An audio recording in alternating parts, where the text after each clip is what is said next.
This is Atomic Shinobi, and today I'm going to narrate first part of What If Naruto was betrayed by Leaf after Pain Attack. If you enjoyed this video, please like, share and subscribe to the channel. Now wasting no more time, let's start the story. With a smile, Nagato hung his head and allowed Naruto to absorb his words. With trembling limbs, he slowly dragged his arms out of the walker's arm compartments, saying, "Now to make up for my mistakes." He gathered his chakra and clasped his hands together. "Please, Nagato, do not do this, it'll kill you," Conan exclaimed, hoping to talk her longtime friend out of making the choice. Nagato closed his eyes and said, "I'm sorry Conan, I have made up my mind, and it cannot be changed." He said, shaking his hands, "Geto. Rinne Tensai no Jutsu." As the King of Hell emerged from the enormous crater he had created and opened its mouth wide. It started to spew out several souls from its mouth, causing a green cloud to circle over the village. Nagato's once red hair turned a deathly white as he coughed and dropped his hands after the King of Hell vanished. Knowing he wouldn't have much longer, he made use of his dwindling strength to say goodbye to Naruto. "Naruto. I will pass away with the knowledge that I have at least made amends for one of the many wrongs I have done. Please, continue my will and make the world peaceful. Omegakure and Conan will be at your side. I'm about to go join Jiraiya. Sensei. It's time for your chapter to start and for my awful chapter to finish. I'm grateful." With his last breath, Nagato said, "Naruto Uzumaki. Farewell," and then he grinned as his body went limp and his skin turned stone cold. Conan bowed her head as Naruto wiped away the last of his tears. The paper tree she had constructed started to crumble, and as the two of them descended to the ground, Nagato's paper wrapped body floated behind them. They went back to where, following his defeat, Conan's friend Yahiko and Nagato's diva path lay. "Where will you go?" Naruto inquired as papers started to cover the body. Yahiko dreamed of the Akatsuki, with the clouds representing the rain's never-ending tears. "I'm heading back home and leaving the organization behind. Nothing is there for me without Nagato." Conan finished wrapping the package and lowered her hand to reveal Yahiko's face covered in papers. "You have inherited Jiraiya Sensei's and Nagato's will," she turned to Naruto. "Aim and I will always be by your side. I'm grateful, Naruto Uzumaki." With a banquet of paper flowers forming, she extended her hand. Grinning, Naruto took hold of them. He said, "Farewell, Conan." With a gentle smile, the former member of Akatsuki turned to face Yahiko and Nagato, then started to walk away. As he made his way from the rocky area to his house, Naruto glanced down at the flowers and held them by his side. For once, he hoped the villagers would throw a welcome party and show him appreciation. He had no idea how mistaken he was and how things could have turned out worse. With a gentle grin, Naruto laid the spread of paper flowers in front of Jiraiya's small shrine, naming his most recent book after the protagonist of Tales of a Gutsy Ninja. Naruto wiped his hands and left the shrine, saying, "Nagato is on his way, pervy sage." He was on the verge of passing out from walking for hours. He started to fall forward, but landed on Kakashi's back rather than the grass. Naruto said, "Lean on me," with a weary smile as he leaned against his sensei's back and let himself be carried. At first, they were silent as they strolled through the forest, but Kakashi questioned, "Did you meet with Pain?" "Yeah. I found out that what he said was true, he did train under pervy sage." "Interesting. What did he say to you?" "All I remember seeing is a green aura-like cloud above the village." Naruto spoke, keeping the details of Nagato's oath of allegiance to himself, saying, "He used his remaining strength to revive everyone in the village. He died by righting his wrong." As he considered what had happened, Kakashi said to himself, "An honorable thing to do. You've grown so much, Naruto. Minato and Kushina would be proud." The entire village was waiting for them when they whirled around a tree.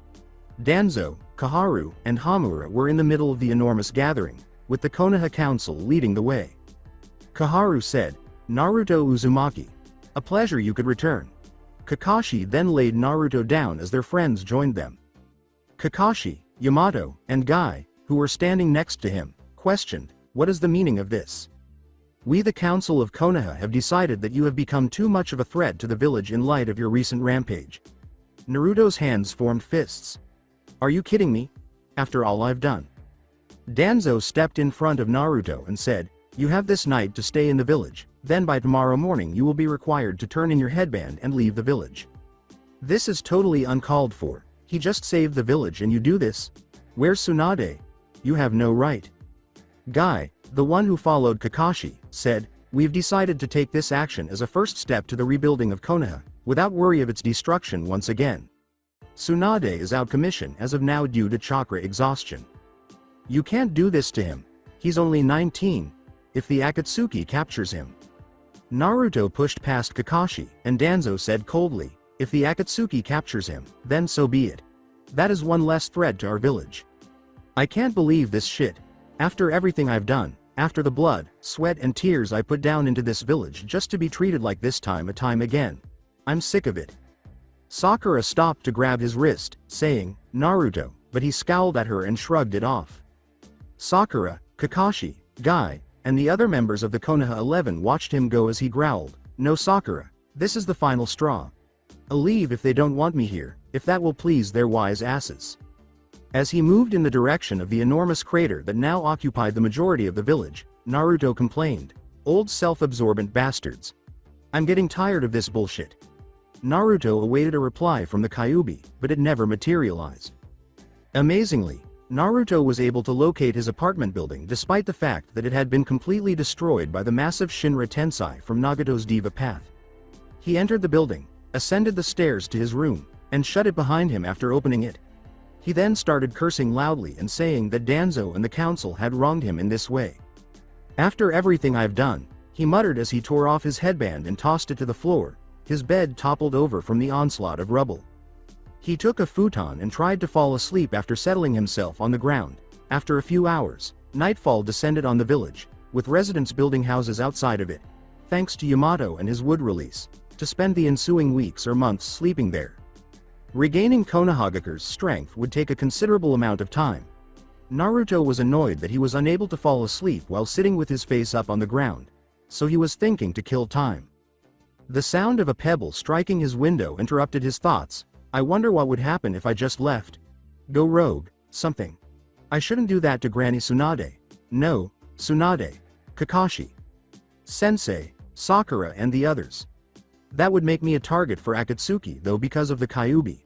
Wait, what if? Rising to his feet, he walked grumpily towards the window, ready to face any consequences or dirty jokes that might come his way. When he opened the window, all he saw was the darkness and the sporadic shinobi jumping over the debris. His senses alerted him to look up, and he did so after realizing that he should follow his instincts. His mouth opened slightly in shock, and his eyes widened. The person exclaimed, Sup Naruto? Weird seeing you again huh? With a blatantly arrogant smirk. The man had a thick neck, no ears, no chin, and was bald except for 6 spike studs that stuck out of his skin. He was wearing an Akatsuki cloak. His complexion was tan, and he had a half-circle ring piercing on his face that extended from the bridge of his nose to the end. 2 vertical studs were visible through both cheeks, and a large cylindrical stud was visible through his chin. He blinked, unable to misidentify the purple ripples in the person's eyes. Nagato, what are you doing alive? Inquired Naruto as Shirado, perched on the wooden pole, gazed out over the village and let out a sigh. His smirk vanished and was replaced by a serious expression as he asked, This isn't really a place for discussion, can I come in? After blinking once more, Naruto pulled away from the window, letting the Asura path enter the apartment. Shirado rose to his full height of 6 feet 2 inches, towering over Naruto, and said, Before you ask any questions, let me explain. First off, I am not Nagato. When he isn't controlling us, we each gain our own personalities, me having a cocky attitude. Second, I kinda am Nagato, considering he sent that last reserves of his chakra my way to revive me from the state you put me in. He said, Naruto pinching the bridge of his nose. Come again? You're saying that you're Nagato, and yet at the same time not? Pretty much yeah. Shirado nodded, his sly smile returning. So this is what he meant when he would be by my side even in death. If he was going to do this, why didn't you go with Conan? Replied Naruto. Shirado crossed his arms and said, My main objective is to be your bodyguard, mentor, and trainer. Conan is a capable ninja and can protect aim on her own. Naruto began to pace and said, I think I understand now.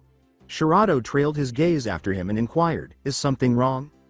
Naruto turned to Shirado, whose grin widened, and said, multiple things. 1. If you're going to be staying with me, you're going to have to change your appearance and get rid of the chakra receivers. He went to the bathroom and made sure to lock the door before saying, I can take care of that. Be back in a sec. After a few minutes, Naruto noticed the door's jiggling knob and turned to face it. When it opened, Naruto saw someone entirely different, and his mouth dropped. A woman who appeared to be around Naruto's age, with long orange hair that reached her lower back and a slashed rain headband around her forehead, emerged. She had pierced ears, a black stud in each lobe, henge covering her Rinnegan to give the illusion that her eyes were purple, and a smug smile on her immaculate face. Additionally, her Akatsuki cloak was somewhat smaller, fitting her better and highlighting her figure a little. You like? She said, putting her hand on her hip as she turned to face Naruto. All Naruto could say was, damn, and Shirado laughed as a huge blush appeared over his face. Well, your appearance is down. All you need is clothes besides that cloak because 1, you would stick out like a sore thumb, and 2, if I remember correctly, when you were a guy you wore the cloak shirtless. Keeping that in mind, Shirado blushed this time too. Why is this on the ground? She inquired after picking up his headband that she had noticed lying there. As he removed it from her outstretched hand, Naruto sighed. He snarled, I have to give this up tomorrow and leave the village forever because I'm a danger to the village, all because of that damn council. What? Even after what you did to Nagato and the others, that's harsh. Naruto whispered, tell me about it, and once more let the headband fall to the ground. So, what are you going to do? Honestly, I was thinking of not giving up my headband and going rogue. If the village doesn't want me, fine.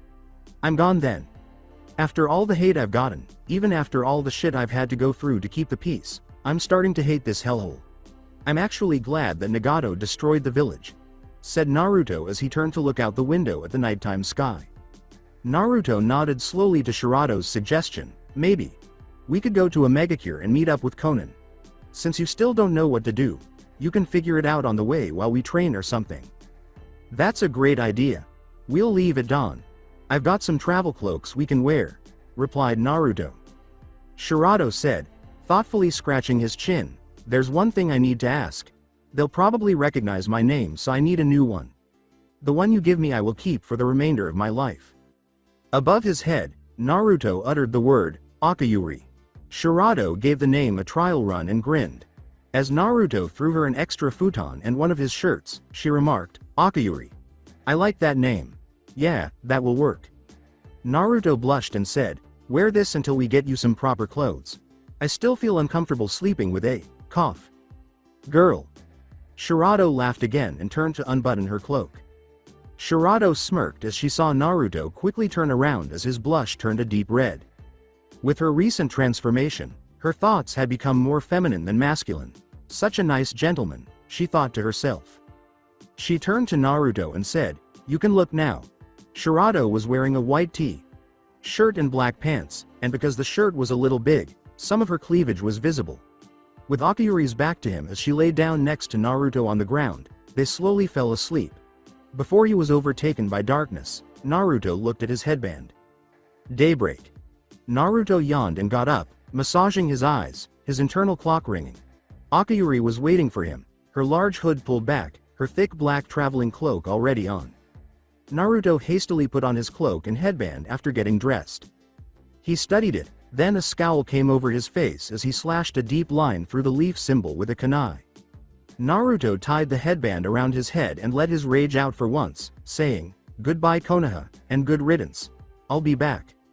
His eyes grew wide as he suddenly appeared in his tenant, the Kyuubi's dark, well-known hallway. Naruto turned and scowled at the demon fox, asking, what do you want? Listen, I know how you feel, but I'm feeling some newfound hatred within you. Naruto said, as if it didn't matter, yeah, so what, I hate Konoha now. I have many things I can teach you, powerful jutsu that only a Biju can teach their Jinchuriki. I know you hate me and I hate you, but it seems we have a common enemy. How about we put aside our differences and watch Konoha burn together? Kyuubi replied, his red eyes staring at Naruto. Naruto looked up at Kyuubi, who had a devilish smile on his face, and said, you know what? That doesn't sound like a bad idea. I like that. I like that a lot. What's the first step to it? The first step is this. Allow me to introduce myself. The name's Kurama, and you and we're going to get along just fine. Naruto! Exclaimed Akayuri, startling Naruto into wakefulness and causing him to blink. She asked, what happened? Was it the Kyuubi? Just before Naruto turned to look at her, his pupils slitted and his eyes now a dark red. Naruto grinned and flashed his newly sharpened teeth, saying, his name is Kurama, and everything's just fine. Akayuri recoiled a little at first, then grinned. Well then, let us be on our way then. Kakashi's makeshift residence. Emotionally, Kakashi was in disarray, having only recently heard what the council had told Naruto. Saying to no one in particular, Kakashi yelled, "Goddammit! He's just a kid, Akatsuki could go after him." Rising to his feet, he sighed and pulled his flak jacket and headband on, covering his Sharingan eye. I suppose I'll head over to see Naruto and bid him farewell, he sighed as he approached the door of the wooden home Yamato had given him. He strolled through the village's barred gates and onto the road that had been cut through the debris encircling the crater. He sighed once more as he ascended the stairs to Naruto's apartment. He approached the building gradually. Entering, he followed the well-trod path up to Naruto's quarters. With a knock, he stood in front of the door and said, "Naruto, it's me, Kakashi. I came to say goodbye." He knocked again, waiting for an answer, thinking Naruto would open the door. When he tested the handle and was shocked to discover it was unlocked, he became serious. The door creaked open, and Kakashi was startled to see the deserted apartment of the village's normally jovial but annoying Jinchuriki. "Oh no," stammered Kakashi as he bolted from the room down the hallway. Leaping from the apartment, he made his way to the temporary village command center outside the village and burst through the doors, shocking the other Jonin gathered in the room, including Enbu Commander Shizaki Oru, Yamato, Guy, and Jonin Commander Shikaku Nara. "What is it, Kakashi?" Yamato inquired, observing his friend's distressed expression. "Naruto's gone." Guy pleaded with Kakashi, "Please don't remind us, we already know this." Kakashi angrily shook his head. "No, I mean he's gone. His room is barren and I don't think he ever turned in his headband. He's gone rogue," Kakashi uttered, causing the room to suddenly become shocked. "What? Why?" was Shikaku's question as Kakashi came up to them. "I don't know, but I think it's due to what he said yesterday. Guy, you remember?" "Yes, he was really angry," Guy concurred. "Damn council, leave it to them to screw up even more shit in this village," Shizaki grumbled. In the vicinity of the gate unnoticed by anyone until now, Naruto and Akayuri had managed to get from his old apartment to within a few meters of the gate. He had taken everything he had, including all of his money and tools. "We're almost there, Akayuri," the former Asura path nodding. "Do not hesitate to cut them down if anyone stops us," Naruto said to her. "He seems almost like you, Nagato. In just one day, he's changed a lot," Akayuri said, glancing at Naruto, who was trying to hide as much of his features as possible with his head down. His features had permanently changed since his chakra merged with Kurama's, taking on the thicker, more beastly form of his whisker marks and his Biju's eyes. They were so close to being free, but now the bothersome guards who happened to see them appear. One of them walked around the other to stand behind Akayuri and said, "Hey you two, why do you need to leave the village?" Naruto replied, "Oh, we're just passing through." The Chunin recognized the voice right away. "Naruto? Is that you?" Naruto looked up at the man, who instantly turned scared at his face, and grinned evilly. "Hello. And goodbye." As one, Naruto grabbed the man by the throat and drove his now clawed hand through his chest, while Akayuri spun around and used a curved blade on her wrist to stab the other guard in the stomach. With everyone oblivious to their brief encounter, they swiftly left the scene. 3 miles from the village, they broke off their flight and began to walk. Naruto, wiping blood from his palm in the grass, said, "Akayuri, you can dispel the henge over your eyes, it is not needed anymore." She said, "So now we go to aim?" As her Rinnegan materialized once more. "Yes, and with Conan and Omegakure on our side, we'll make Konoha burn for their sins." After spending 3 days apart from Konoha, Naruto and Akayuri made a brief stop to rest. They had taken a break and bought new clothes for each other in a small town further down the road. Naruto now wore a black flak jacket, akin to that of the Otogakure Shinobi, and a skin-tight black suit with a face mask covering his fanged mouth. Akayuri had on the standard Akatsuki navy blue pants and stockings, along with a sleeveless black shirt exposing some cleavage, underneath her black traveling cloak and her Akatsuki cloak. "How about some sparring?" Akayuri asked. Naruto removed his flak jacket and cloak while nodding in response. He spread his arms and then took a low stance, his left arm outstretched with fingers pulled back and his right arm held back and tucked under his armpit. With a sly smile, Akayuri cracked her knuckles and neck, then removed her two cloaks to reveal the tail of her now formed, serrated blade wrapped around her waist. "Begin," she smirked as it unfolded. The mountain cemetery Tobi, the crack job idiot of the Akatsuki, was waiting for an important visitor to arrive in a dimly lit room within his base of operations. Zetsu emerged from the green tendrils of a morphing green flytrap, and Tobi stirred. "What's the news with Nagato?" Tobi asked, his grating high-pitched voice disappearing into thin air. "When I focused on the Kyuubi Jinchuriki, I discovered that Nagate used the samsara of heavenly life technique to give his life, even though it seemed like they had defeated him. Conan left because he had betrayed us. Right now, she's in a megacure," stated White Zetsu. "Oh my god. Okay, keep an eye on Sasuke." Tobi opened his visible eye and said, "I'll go take care of this. My Sharingan is glowing in the dark." Black Zetsu questioned the masked man. "What are you going to do, Tobi?" as he stood up. Tobi snarled, his body swirling into the eyehole of his mask. "No one crosses Madara Uchiha and lives." The man eventually vanished. Rain Country and the Border of Fire.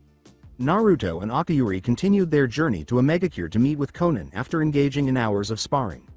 Akayuri stopped abruptly, her eyes narrowing. "What's wrong?" Naruto asked, turning to look at his friend again. "Something isn't right in aim. I think Conan might be in trouble." "Let's hurry then." They started running in an attempt to reach Conan as quickly as possible. Amikage Tower letting the rain cascade down her cloak and skin. Conan stood outside the tower that Nagato used to sit on and looked out over the village. Something swirled behind her, and when she turned to face Tobi, he was glaring at her. "Seeking something?" she inquired. "Yes.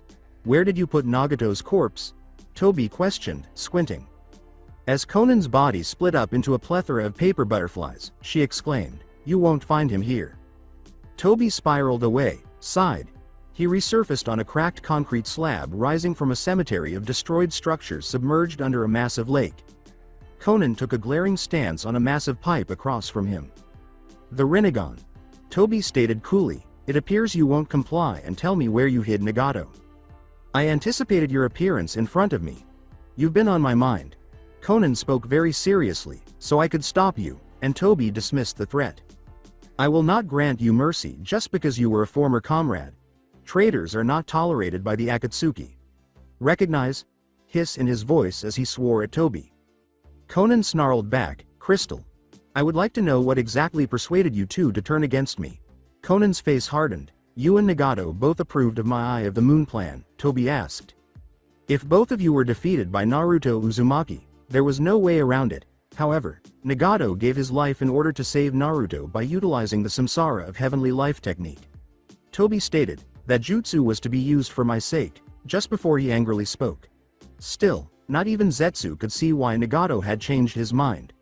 "Are you really of the opinion that Naruto Uzumaki is that unique?" "Nagato made the decision to believe in him, and I will too. He'll bring peace to the world," Conan declared, pulling papers away from her cloak and raising her hand to Tobi. Tobi laughed as she growled, "Not you. You still wear the cloak even though you bared your fangs at me. Haha. Maybe you're missing the Akatsuki?" Yahiko was the one who founded the Akatsuki. These cloaks' red clouds represent the tears a megacure shed following all the battles it saw. Simply put, you're riding the coattails of the Akatsuki. Conan paused for a moment and said, "These cloaks represent justice to us. They don't belong to you.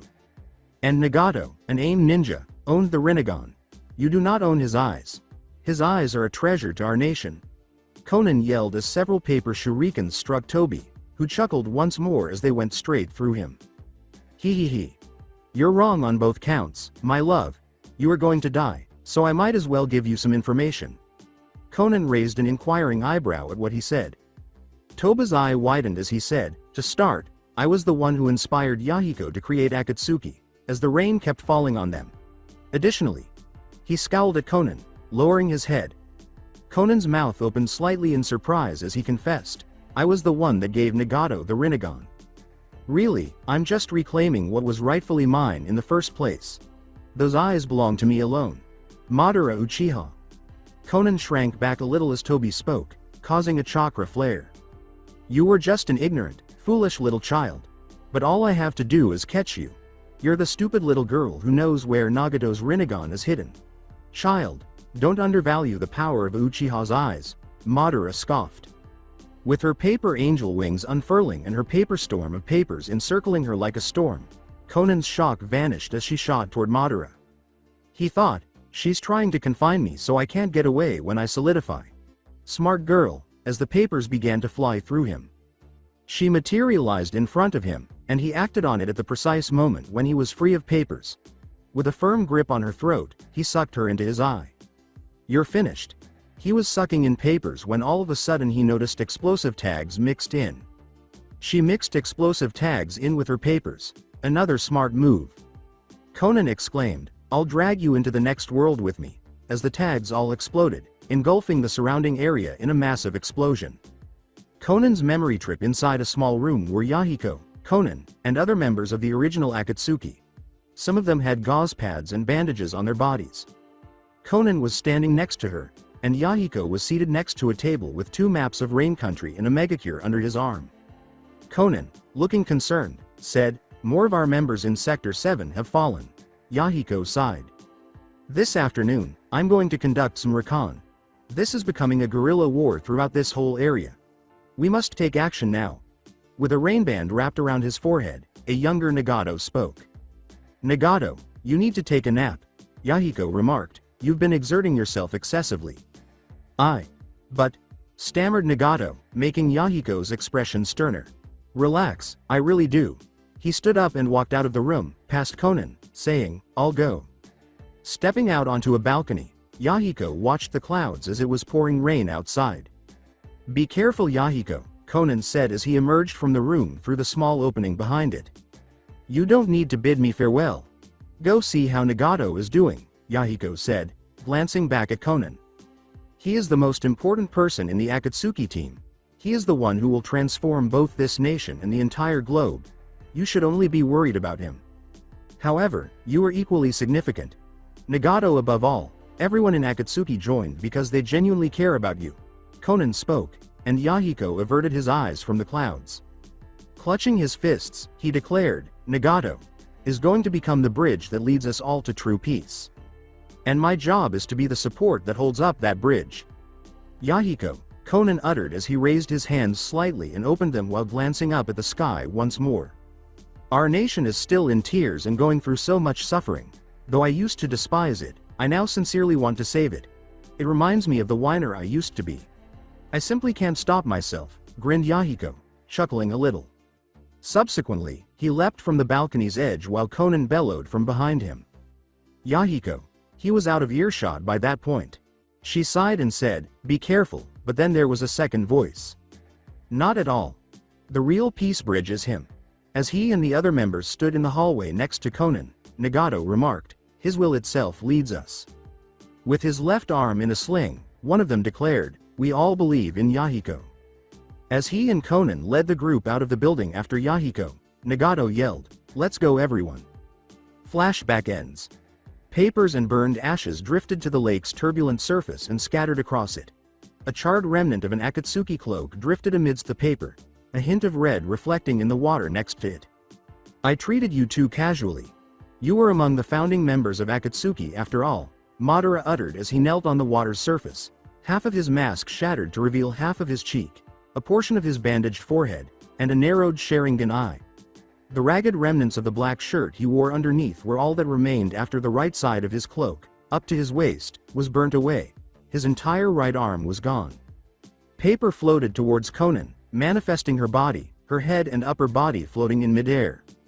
The instant I tried to suck you in, you tried to kill yourself and us both. However, you fell short. I outpaced you in speed. Well, most of the explosion was absorbed by me. I also succeeded in saving you. I think a thank you is appropriate, declared Madara, glaring at the kunoichi as he stood up. He questioned her, saying, "Are you done with your little master plan?" One question. Madara. What? Do you know why we turned on you? Do you know why we think Naruto is trustworthy? With Madara's eye narrowing, Conan asked. All right, so now. That's the issue you have. In addition, Naruto is just a young, impressionable child pursuing an immature dream. He was conceited and immature, just like Deidara. I understand how the idea of genuine peace and hope could have influenced Nagato. But you too, Conan? Madara asked. Conan said, I realized something after meeting Naruto, as memories of their previous encounter returned to her. Where will you go? Yahiko dreamed of the Akatsuki, with the clouds representing Aim's never-ending tears. I'm leaving the organization and heading back home. Nothing is there for me without Nagato. When she had finished wrapping Yahiko's body, she turned to face him. As you have inherited the will of Yahiko and Nagato, Aim and I will always be by your side. I'm grateful, Naruto Uzumaki. With her left arm reformed, Conan yelled, Naruto is the flower of light, you are darkness. And only flowers can wilt in a world of darkness. Pointing out her extended fingers at Madara. The flare of chakra beneath him caused Madara's eyes to widen. He looked down and saw the water recede and a mass of paper appear and crack open, creating a massive lake crack that stretched 15 miles in length, with an unfathomable bottom. He began to tumble into the crack, papers flying everywhere around him and over the side. With his last hand covering his mask, Madara began to spin away. Conan saw this coming and screamed, I won't let you get away. Madara had to quickly stop the jutsu as explosive tags attached themselves to his body and detonated, engulfing him in another explosion. Conan spoke, aware that the ancient Uchiha could hear her, your teleportation failed. I've been paying attention to you all this time. When you suck yourself in, you always materialize yourself, and it takes longer to suck yourself in than another person or object. Apart from his prior injuries, Madara emerged unscathed from the cloud of smoke created by the explosion. Madara gave her a fierce glare as his mind raced. If I didn't stop teleporting and shift to the side to evade the explosion, things would have turned nasty. Conan continued, furthermore, you are only able to stay intangible for 5 minutes. Madara was looking frantically at the numerous stacks of papers surrounding him. He asked himself, what is this? And then his eyes grew wide at all of the explode kanji. He exclaimed, they're all paper bombs, and then glared back at Conan. She swung her hand down and declared, I gathered 600 billion paper bombs in order to kill you, and they'll continue to explode for 10 minutes. With the paper bombs igniting, Madara moved fast, grabbing the other half of his mask and snapping it off. His left Sharingan flared as the paper bomb crevices detonated all at once, creating a massive shockwave that blew back the water and sent a tremendous gust of wind hurtling past Conan. Conan remembered what the Uchiha had said to her earlier regarding the Akatsuki in Nagato's eyes as the explosions continued. I was the one that spurred Yahiko into creating the Akatsuki, and I was the one who gave Nagato the Rinnegan. As the explosions raged on, Conan thought, that can't be true, he never touched Nagato, and I don't even know when we met him. She thought, Yahiko and Nagato were both acting on their own free will, as her body trembled and the events of that day returned to haunt her. All she saw was the man's eyes widen in shock as Yahiko stabbed himself with the kunai Nagato was holding at his side. As Yahiko's body pressed against Nagato's, he whispered, you and Conan must do everything you can do to survive. Conan exclaimed, they were not your pawns. After the explosions finally subsided and the steam began to rise from the filling crevice that covered the area, Conan thought, whichever way they chose. They both fought and died for their beliefs. That is why their will is connected. I will not let you interfere. Conan moaned as she plummeted toward the water, her body rearranging as she landed and curled forward on her hands and knees. The extent of her chakra was forcing her to breathe heavily, and she felt worn out. She stood up and said to herself, my Kami no Shisa no Jutsu has come undone. I didn't expect my Kami Oshan no Jutsu to take this much chakra. Her favorite blue origami flower in her hair crumbled. Dead. Right? Questioned a menacing voice behind her, causing Conan's eyes to widen in terror as she felt his evil chakra. At least, Madara is. Some of the paper flowers in the shrine where she had buried Nagato and Yahiko collapsed, the bits of paper that had formed them floating to the floor. With Madara's hand firmly holding the end of the pole that protruded from Conan's stomach, blood leaked into the water. How? You should be dead, Conan, stuttering in terror, looked down at the bloody pipe sticking out of her own body. Blood was streaming from her mouth, and she was saying, I ran the simulations over and over. I was sure this sequence would work. As his left eye started to uncontrollably close, Madara spoke, Izanagi. A technique unique only to the Sharingan. In exchange for the sight in that eye, the caster can make death a reality. It's a kenjutsu of the Uchiha clan. Madara closed his left eye and never opened it again, finishing, only those who possess both the powers of the Uchiha and Senju can cast this technique. Uchiha and Senju. Both powers, but that's the power of. In an attempt to refute Madara's response, Conan said, the Sage of Six Paths. You do not have this power, Madara thought for a moment before speaking, hehehe. Since you are a dear and former comrade, I will tell you a little about my jutsu and myself.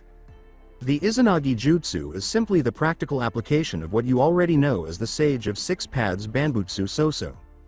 Originally, the Uchiha and Senju were one and the same.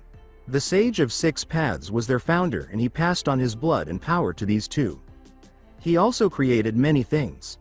The power of Yin Chakra, based upon mental energies that control imagination that can be used to create form out of nothing. And the power of Yang Chakra, based upon physical energies that govern life that could be used to instill life into those forms. The Biju are one such example. He used the powers of Yin Chakra and Yang Chakra to create the Biju from the chakra of the Jubi. Lectured Madara, leaving Conan in confusion and shock.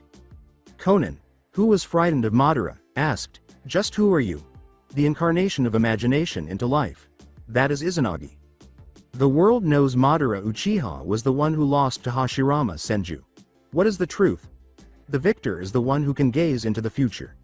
The real challenge begins from now. The previous battle was merely to obtain his power, said Madara as he took a deep breath. I am Madara Uchiha, and I am the second sage of Six Paths. I am exceptional. Some have attempted to utilize an imperfect Izanagi and failed, unable to master Hashirama's power, Madara declared, addressing Danzo, who had placed 11 Sharingan eyes in Hashirama's DNA into his right arm. Conan took a step forward, clutching her stomach with both arms as she staggered off the pipe with a grunt. Blood seeped through her cloak and into the water from the holes in her stomach and back. As Conan laboriously advanced, barely managing to stay afloat on the water with what little chakra remained, Madara remarked, in the afterlife, the two of you can commiserate about being fooled by Naruto's nonsense. Madara hissed, Conan's eyes widening as she stopped, her heart ripped in two. There is no such thing as true peace. There is no such thing as hope. Nagato only believed in Naruto because he wanted to find solace within his pathetic existence. As the clouds parted and the rain started to settle, she extended her hand. As the sun started to set on Megakure, she raised her gaze in amazement. Madara's face was warm from the gradient light as he too gazed in amazement. His gaze whipped back to Conan, asking, the rain in Megakure is never ending. What is this? She turned around and yelled, Nagato! Yahiko! I too believe in Naruto. It's his turn now, as her pain was numbed by the rush of adrenaline. Paper started to float around her as she exclaimed, he is the bridge to peace, and I shall be his pillar, as a tiny rainbow appeared in the sky above the lake and village. She remembered Nagato's corpse lying in the shrine, his empty face watched by his Rinnegan. Then, as a pendragon of violently whirling papers formed above her raised hands, she thought, thank you, Nagato. Your death has made my dream even clearer to me. Madara narrowed his eye and Conan exclaimed, I am expendable, a mere flower. I shall take you with me. Conan dropped her arms and threw the pendragon at him as he ran towards her. He threw caution to his leap and whirled around, landing on the water's surface and sprinting back towards her. The first pendragon circled back, a plume of water trailing behind it, and raced toward Madara's back as she formed another. Madara's eyes widened as she threw the second one, covering him with an explosion of water. Glancing up, Conan saw that Madara had leapt clear of the attack and was plummeting back towards the water. She made several paper shuriken very quickly, and threw them at him. He deflected the first one with multiple swipes, stopping the hard-as-steel paper shuriken that was grinding against the metal pole until he blocked it. One split the pole in half, cutting straight through it. Deflecting the next round of shuriken, Madara twirled it around in his hand and held it with his back to the opponent. To Conan's surprise, he collapsed in front of her. He gave her no time to strike, hurling his now free hand at her and slamming it down her throat, using his superhuman strength to effectively capture and bind her. As Conan choked and fought to free herself, Madara held her in the air and uttered, "You called me darkness. Well then, I shall make you wilt, little flower." Madara narrowed his eye and fixed it on Conan. "I will make your little rainbow, this seven-colored bridge of peace, and your hope and plunge it all into darkness. This genjutsu will end, and so will your life, but not before I make you tell me where you hid Nagato's body." Conan whimpered and coughed before Madara's grip tightened and her hands went limp, falling to her sides. Madara's eyes started to slowly spin as the genjutsu took effect, and she closed her eyes. As Conan started to go black, Madara said, "Goodbye, Conan." Suddenly, a red blur appeared in front of Madara, glaring at her with two red eyes, and then both Madara and Conan were covered in a flurry of blood. Madara screamed and fell back, clutching the bloody stump that was his left arm. Conan collapsed backward into Akiyuri's arms. Naruto, in his version 1 three-tailed mode, slid across the lake's surface on all fours, a massive spray of water trailing behind him. In his morin was the tattered and bloody sleeve that held Madara's right arm. "Conan is hardly conscious and urgently needs medical attention," Akiyuri remarked. Naruto spat out the arm and said, "Okay, I'll make this quick." With a fierce glare in Naruto's direction, Madara growled, "You little pest. That will get you killed. You can't even cast a jutsu, how are you able to do that?" Reminding Madara that he was without arms now, Naruto grinned. "I can beat you, boy, without using my arms. The greatest Uchiha to have ever lived is me. Madara Uchiha." Madara exclaimed. And Naruto laughed while getting to his feet and cleaning the blood from his mouth. "You know, Madara Uchiha?" Naruto crossed his arms and said, "Hard to believe since I've seen the real deal, and you aren't him." His three tails parted. "What topic are you discussing?" Naruto grinned and said, "You aren't Madara Uchiha. You're an imposter." Akiyuri's eyes widened. "A forger?" she questioned in shock. "Keha. You make a bold statement, child," she said. With a narrowed gaze, Madara said, "Amuse me with your facts. To begin with, Madara Uchiha possessed something that you do not, the eternal Mangekyo Sharingan. Second, you are incapable of forming the ideal Susanoo. Madara can." Madara's eyes widened as Naruto spoke. "And 3, you don't possess his malevolent chakra. Kurama can sense yours does not match the real Madara Uchiha's." "And who could this Kurama possibly be?" With a sneer, he questioned. "He used the same Biju, the Kyuubi, to battle Hashirama Senju. Neither he nor you ever forgot your chakra. Yours, Obito Uchiha." Naruto uttered, while Madara scowled at him. "You shut your mouth." Naruto grinned and said, "What, I was only telling the truth." Madara, who was now Obito, was furious at this point. "Make careful choices about what to say next, or I'll kill you right there." Obito yelled, his Sharingan blazing with rage. Naruto spoke without making any hand gestures, "Kaijiten. Akuma Chakra Nami." As a red surge of powerful chakra burst from his body, it flowed through Obito, Akiyuri, and Conan. "Was that meant to frighten me, boy?" Smirking, Obito inquired. Naruto grinned and said, "No, this is," as he pulled his right arm back and slashed his claws through Obito's abdomen, cutting 5 deep gashes in his skin and gushing blood. Coughing, Obito fell to one knee and gave Naruto a disbelieving look. "Impossible. My Kamui. Your Kamui is nullified, thanks to the jutsu I cast." "What? Yin Yang chakra is molded into the tailed beast chakra in demonic release. Yin Yang chakra neutralizes all other forms of nature, even the Sharingan ones," Naruto declared, as Obito gave a fierce snarl. "Any final remarks?" As he advanced toward Obito, Naruto questioned. "Naruto, damn it," he growled, and Naruto grinned while he fashioned a red Rasengan.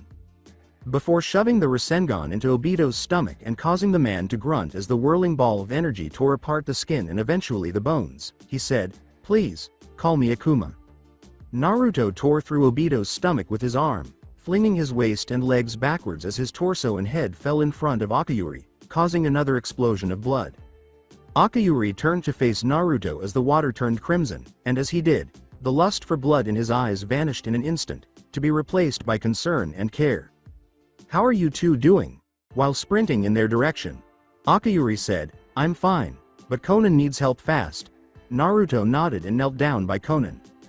He immediately noticed the wound after wiping the blood from her lips. "She has internal bleeding and her windpipe is almost crushed," he said, blinking multiple times. Naruto commanded Akayuri to stand back. "I'll handle this." Akayuri complied by getting up and backing up a short distance. Placing his hands over the Conan wound, Naruto focused and uttered, "Kaijiten. Aku no Kase. Ka." Red demonic chakra molded over Naruto's hands as he pressed them onto Conan's stomach, allowing it to flow into her body. Her appearance changed as a result of the chakra entering her body. She developed black streaks in her blue hair and some paper that still folded out from her arm turned a dark grayish-black color. The hole in her body started to heal almost immediately. When Conan woke up, she coughed, and Naruto helped her stand. "Are you okay, Conan?" Standing next to Akayuri, he posed the question. "Yes, and I'm grateful that you saved me, Naruto. And this has to be." Akayuri grinned, and Conan questioned. "Conan, I'm hurt that you don't remember me." Shirado. "Yes, I had a little gender switch and removed the majority of my body piercings in order to fit in better." "Oh, and I'm Akayuri now." Akayuri grinned, and Conan blinked in order to comprehend her meaning. "What makes you guys come here, did she ask Naruto. "We came here to take refuge here so we can plan Konoha's burning." "What? I believed you to be a Konohagakure fan," asked Conan prior to revealing his slashed leaf headband. Conan nodded as Naruto said, coldly, "Not anymore." "Of course then. I've got another thought right now. Someone's gone, have to kill his lackey Kabuto and tell the Ninja Alliance that the 4th Shinobi World War is called off now that he's dead." Naruto gestured to Obito. Akayuri grinned. "I'll take care of Kabuto, you can tell the Kage about this." "So what should we do after that?" questioned Conan, glancing from Akayuri to Naruto. "I become the Akatsuki's new leader." Naruto left a Megacure and went alone to Lightning Country, leaving Conan behind in aim and Akayuri heading to the graveyard of the mountain to deal with Kabuto. Running through Rice Country's forests, Naruto couldn't help but think of Orochimaru. That damn snake pedophile. It gave his mouth a sour taste. Once inside a Megacure, he had changed again, donning his own Akatsuki cloak, a kitsune mask, Menma's mask from Road to Ninja, that concealed his face, and 3 piercings in each ear to match the 3 black studs now set into his right forearm. The chakra receivers that were inserted into his body gave him a little buzz in his arm. As for Naruto's unanswered question, Kurama said, "Once your body adapts to the unusual chakra feel from the receivers, the buzz will go away." The scene inside the hallway, which had been Kurama's home for 19 years, had changed dramatically. The golden gate that had once kept him imprisoned and sealed inside Naruto had vanished, and the previously dim corridor was now brightly lit. There before Kurama, in the back of his mind, was Naruto. "Naruto, are you thinking of anything?" inquired Kurama, who was worried about Jinchuriki and his friend. "No Kurama, it's just that. I've been thinking about the friends I left behind in Konoha. The ones that actually did care." Naruto nodded as Kurama remarked, "When we go to burn Konoha to the ground, it will be your choice on if they live or die. And another thing. I've already began to feel the effects of merging our chakras together. My ears feel pointier, my senses are heightened, and my teeth sharper," said Naruto, smirking at Kurama. "That's because with doing so is not only changing your appearance, but your entire body and chakra network as well. You're being transformed into a half-human half-Biju hybrid Naruto, more specifically half-human half-demon fox. You'll be the first one ever." Kurama grinned. Naruto was smirking half-Biju and half-human. With an evil smile, Naruto said, "Half-human and half-demon fox. I like the sound of that." Kurama grinned back. With every second that goes by, Naruto's smile gets bigger as Kurama says, "When you have fully matured, you will be a full-on fox demon." Naruto looked down on the village from the top of one of the steep mountains that surrounded Kumogakure and said, "This is where we are, Kumogakure." He saw the allied shinobi forces headquarters and bounded from his perch in the direction of the structure. Allied Shinobi Army Headquarters, Meeting Room. Tsunade took a seat at the table beside Mifune, the samurai leader of the Land of Iron, and the other Kage. She was so focused on her inner worries and her intense concern for Naruto that she was hardly paying attention to the external conversation. Her thoughts were interrupted by the Raikage, who glanced in her direction and said, "Is something the matter, Hokage? Wherever you are, Naruto, please be safe." After waking up from her reverie, Tsunade declared, "Yeah, I'm fine." The others stared at Tsunade, saying, "I don't believe you." Tsunade said, "Well, I might as well get this off my chest. After the Akatsuki leader Pain attacked my village, I was left in a coma due to exhausting all my chakra, and unbeknownst to me, Danzo and the council deemed our Jinchuriki Naruto Uzumaki a quote-unquote threat to the village, and banished him. Gaara dealt with the situation the worst. Trying to control his emotions, Gaara said, "They do realize that if Akatsuki captures him, they'll be one step closer to achieving Madara's goal." With a frustrated groan from Onoki, Tsunade uttered, "They do." Speaking of Danzo, what happened to him after the Cage Summit? Mei responded. Might Guy's team recovered him after he escaped from Madara and Sasuke Uchiha. Right now he's back in Konohagakure and would be liked up if not for the damn council, said Tsunade. The others noticed the new presence that I felt as well. Damn it. If B is captured by that Uchiha, then it's all over. Accursed. Gaara looked up first, then Mei, then Onoki, then then Mifune, and finally Tsunade herself. "We have an unwelcome guest," he said. She squinted at the man wearing an Akatsuki cloak who was standing on the ceiling above them. "Who are you?" A asked as Kakashi and a group of samurai entered the room out of nowhere, the ninja identifying the visitor first. As he took his place next to Tsunade, he thought, that chakra, it seems familiar somehow. The man now known as Akuma, his face hidden behind a mask, said, "My real name is not a concern, you may call me Akuma. I do not wish to stay long, just to ring you a message." Gazing at the blonde hair with red streaks, Kakashi couldn't help but feel a hint of deja vu, as though he had previously encountered this man. Mifune inquired, "And what is this message?" The statement caught Akuma, Mifune, and the 5 Kage off guard. "I came here to tell you that a change of plans, if you will, has occurred. The 4th Shinobi World War is called off," Akuma said. Said, "Called off? What do you mean?" as he rose from his seat. "Simple, the Eye of the Moon plan is finished with Madara. He has been removed from the position as leader of the Akatsuki." "Removed? How?" Onoki asked as Akuma took a scroll from his cloak, unfolded it, and placed it on the table. Akuma made a single hand sign as a cloud of smoke engulfed the scroll. Tsunade's eyes expanded in dismay upon discovering the object that had been revealed from the scroll, and the others soon followed suit.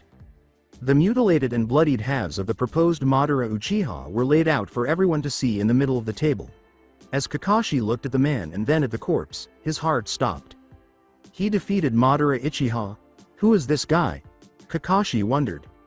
As Akuma descended from the ceiling and hit the ground, he declared, "I have killed Madara Uchiha and have taken his spot as leader of Akatsuki." "Hey, I just contradicted my own statement. You see, this isn't the real Madara Uchiha."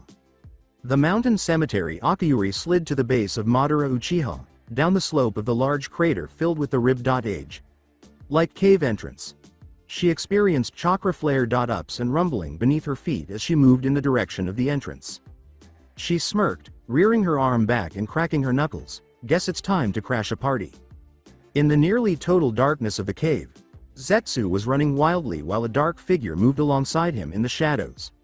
The cave's roof suddenly collapsed inward, letting boulders and gradient sunlight pour inside. Zetsu ducked between the stones, looking for his adversary. "Long time no see, Zetsu?" Akiyuri exclaimed as she collided with the rock next to the plant man. "Nagato. What are you doing alive?" Akiyuri exclaimed, jumping out of the cave through the improvised exit. "I'll explain later, right now, come with me." A dark purple hand and then its body emerged from the shadows when the two vanished.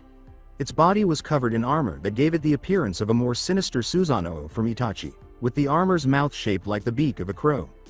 Inside the demonic shape stood a man who was taking off the bandages covering his eyes.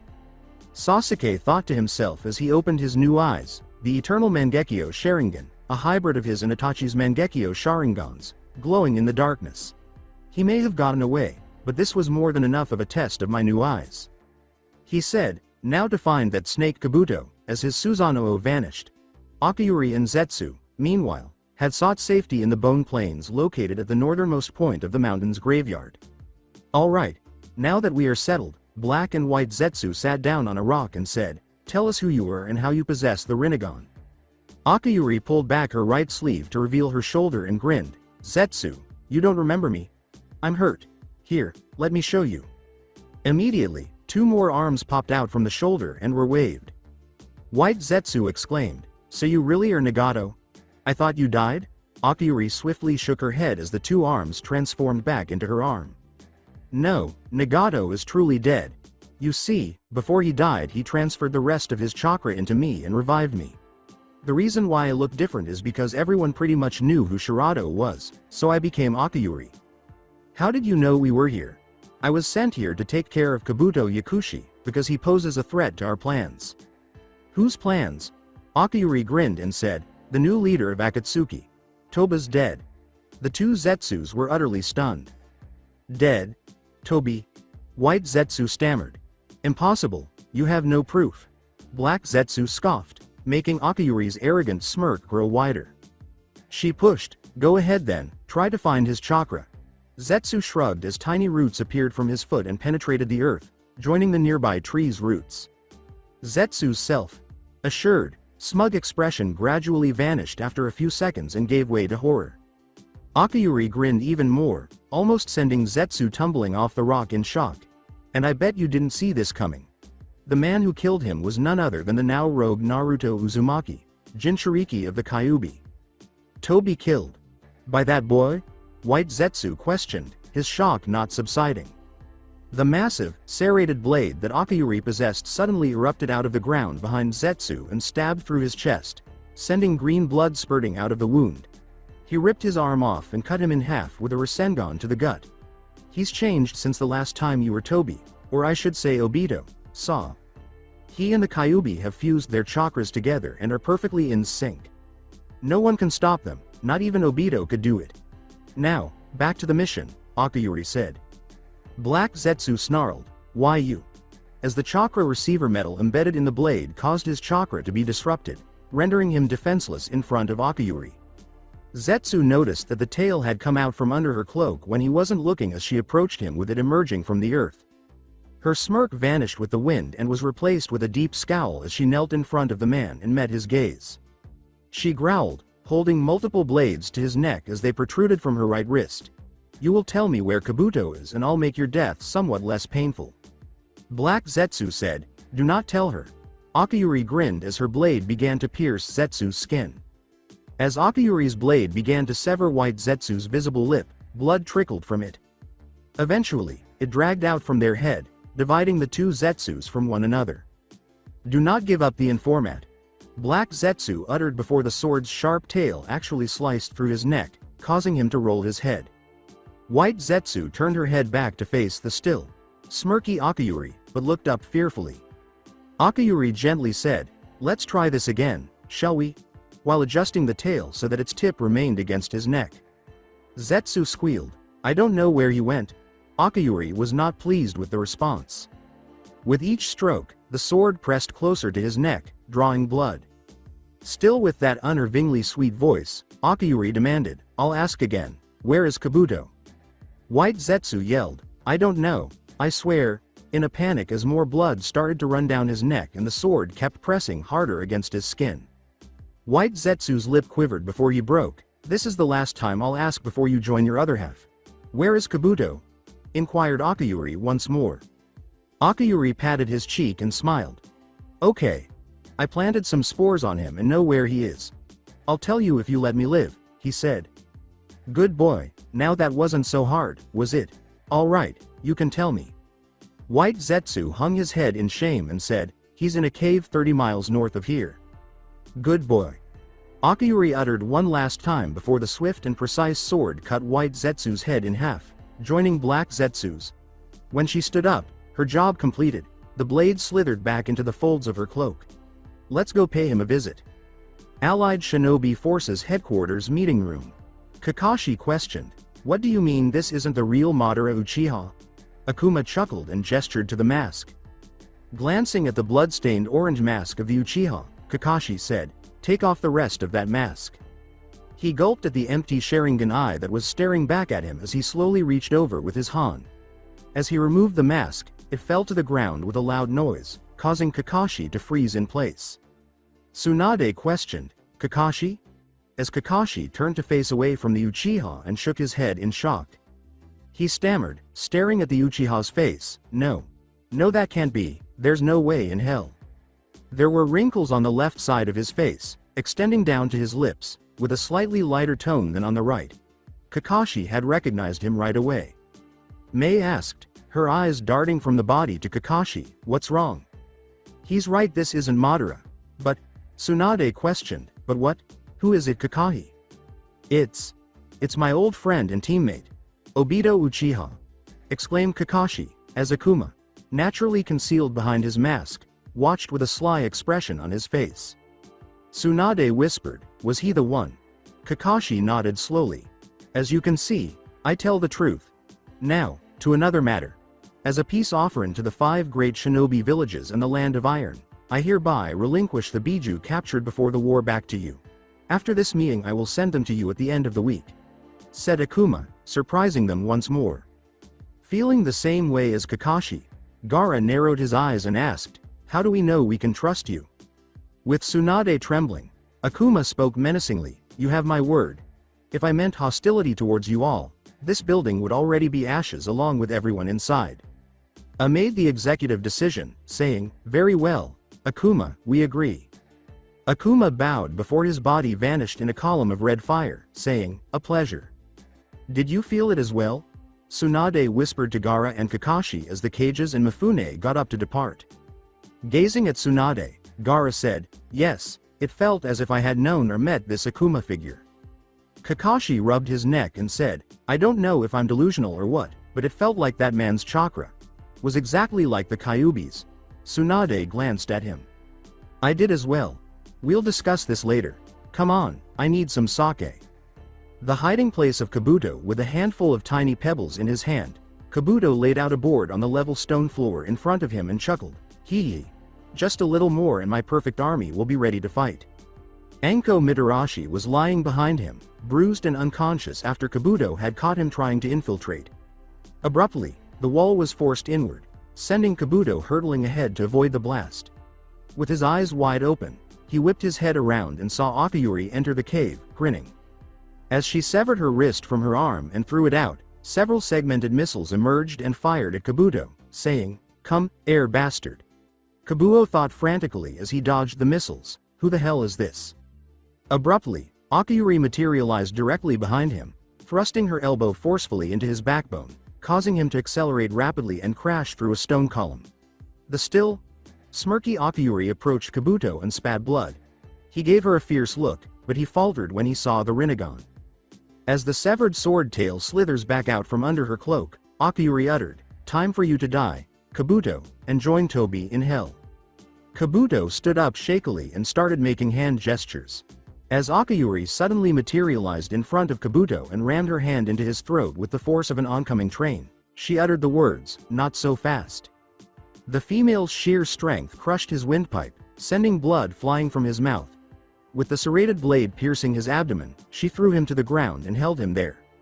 He felt himself dying, and more blood came out of his cough. Akuyuri slammed her foot into Kabuto's jaw, saying, "Goodbye Kabuto, and good riddance." A loud snap echoed out in the cave, and Kabuto's head rolled onto its side, limp as a noodle. Akuyuri sighed as she left the cave, leaving a dead Kabuto inside and an Anko, now to meet up with Naruto. A few minutes later, Sasuke emerged from the cave's opening to discover Kabuto dead. Figures. Atop a small hill, Naruto sat in meditation, the wind blowing gently through his hair and around him. He felt a friend walk up to him as he opened his eyes.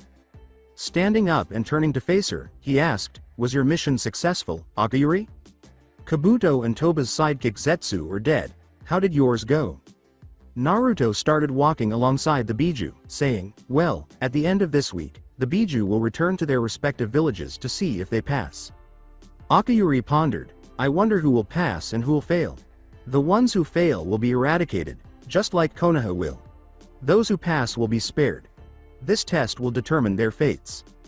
And when the 1-year trial period is up, Naruto grinned evilly and put on his mask. We take advantage of their letdown and stab them in the back. When they reached Rain Country's border, Naruto could already feel the damp air hitting him. Before long, Conan welcomed them at the front gate as they returned to a megacure. Welcome back. How was it? With Akiyuri and Conan trailing closely behind, Naruto briskly entered the village and said, "We both succeeded in our missions. Now all we must do is wait." Naruto glanced in Conan's direction and asked, "What are we going to do while we wait?" "We recruit, of course. The Akatsuki needs members."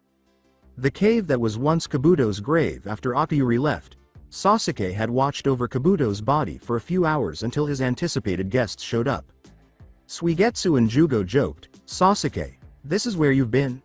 Sheesh," as they went into the cave and walked up to their leader. With Suigetsu reacting angrily, Sasuke calmly stated, "I need to revive Orochimaru from this woman's cursed seal, since his chakra still resides within it." "Revive Orochimaru? You're insane. There's something I need to do." Suigetsu exclaimed, "This is absurd. More importantly, you are unable to bring back Orochimaru." Sasuke then raised Anko's body and held her aloft. Sasuke questioned, "Suigetsu, do us all a favor and be quiet. Better yet, take a piece of Kabuto's flesh and bring it here." Suigetsu nodded. "I ain't touching him." Speaking up, Jugo said, "Then I'll do it," before approaching Kabuto's body and bending over. His right arm turned dark brown, forming claws and scales as he came into contact with Kabuto's skin.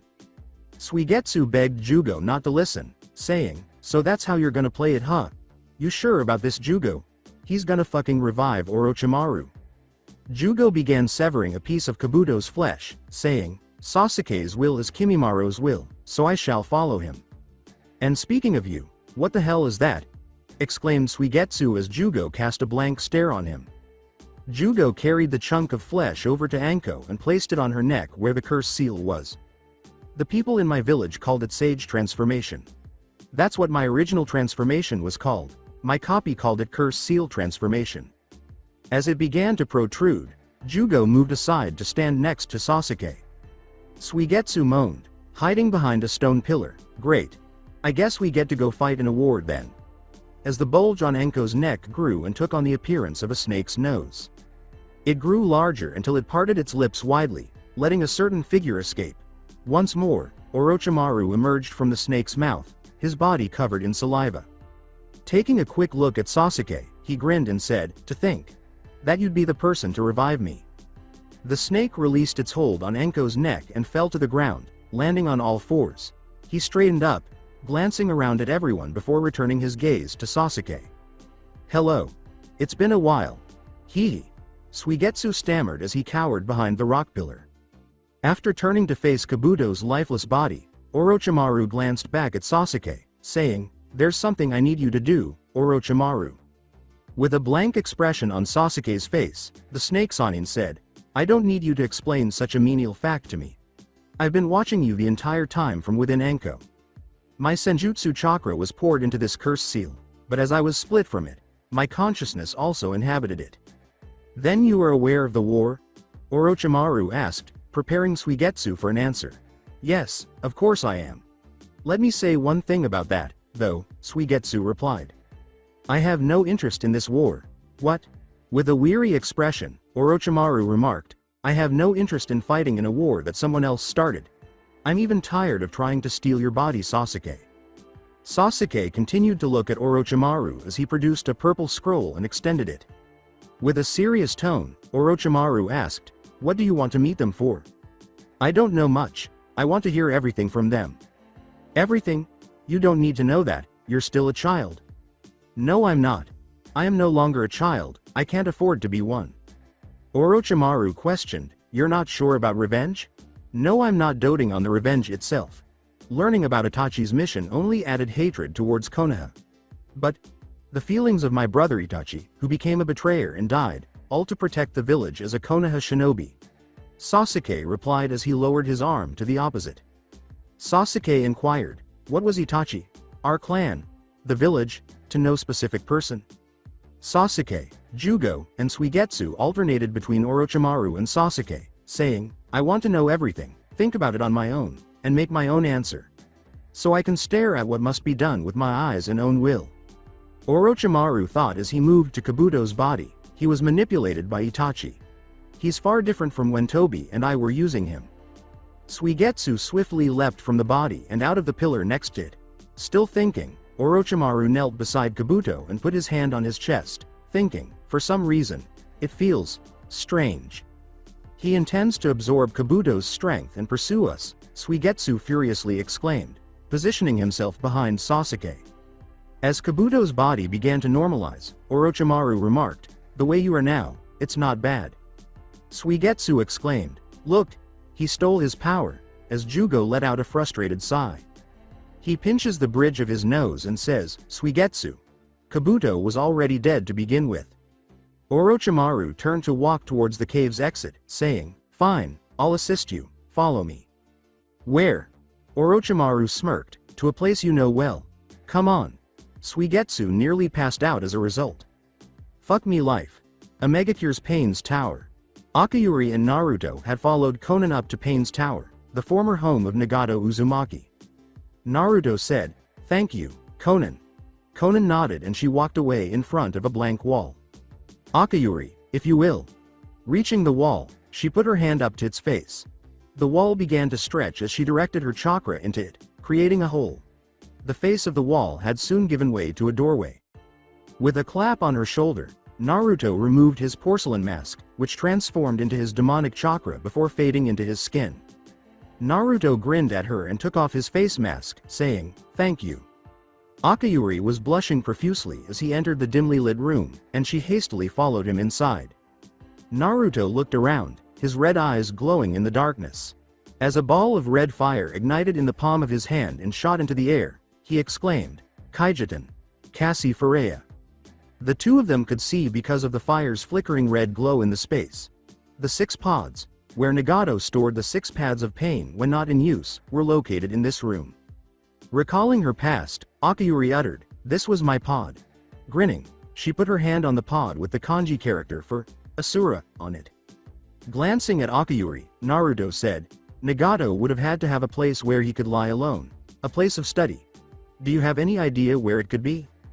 "No, I don't." With a shrug, Naruto began to feel the wall's surface in search of a hidden switch or button. His hand passed over a gap in the wall and he inserted his index finger, picking up bits of residue. Naruto walked over to Akayuri and said, "This residue has the same buzzing feeling as the chakra rods in my arm." "You don't think?" The woman questioned as Naruto slid the chakra receiver into the hole with his hand formed into a receiver.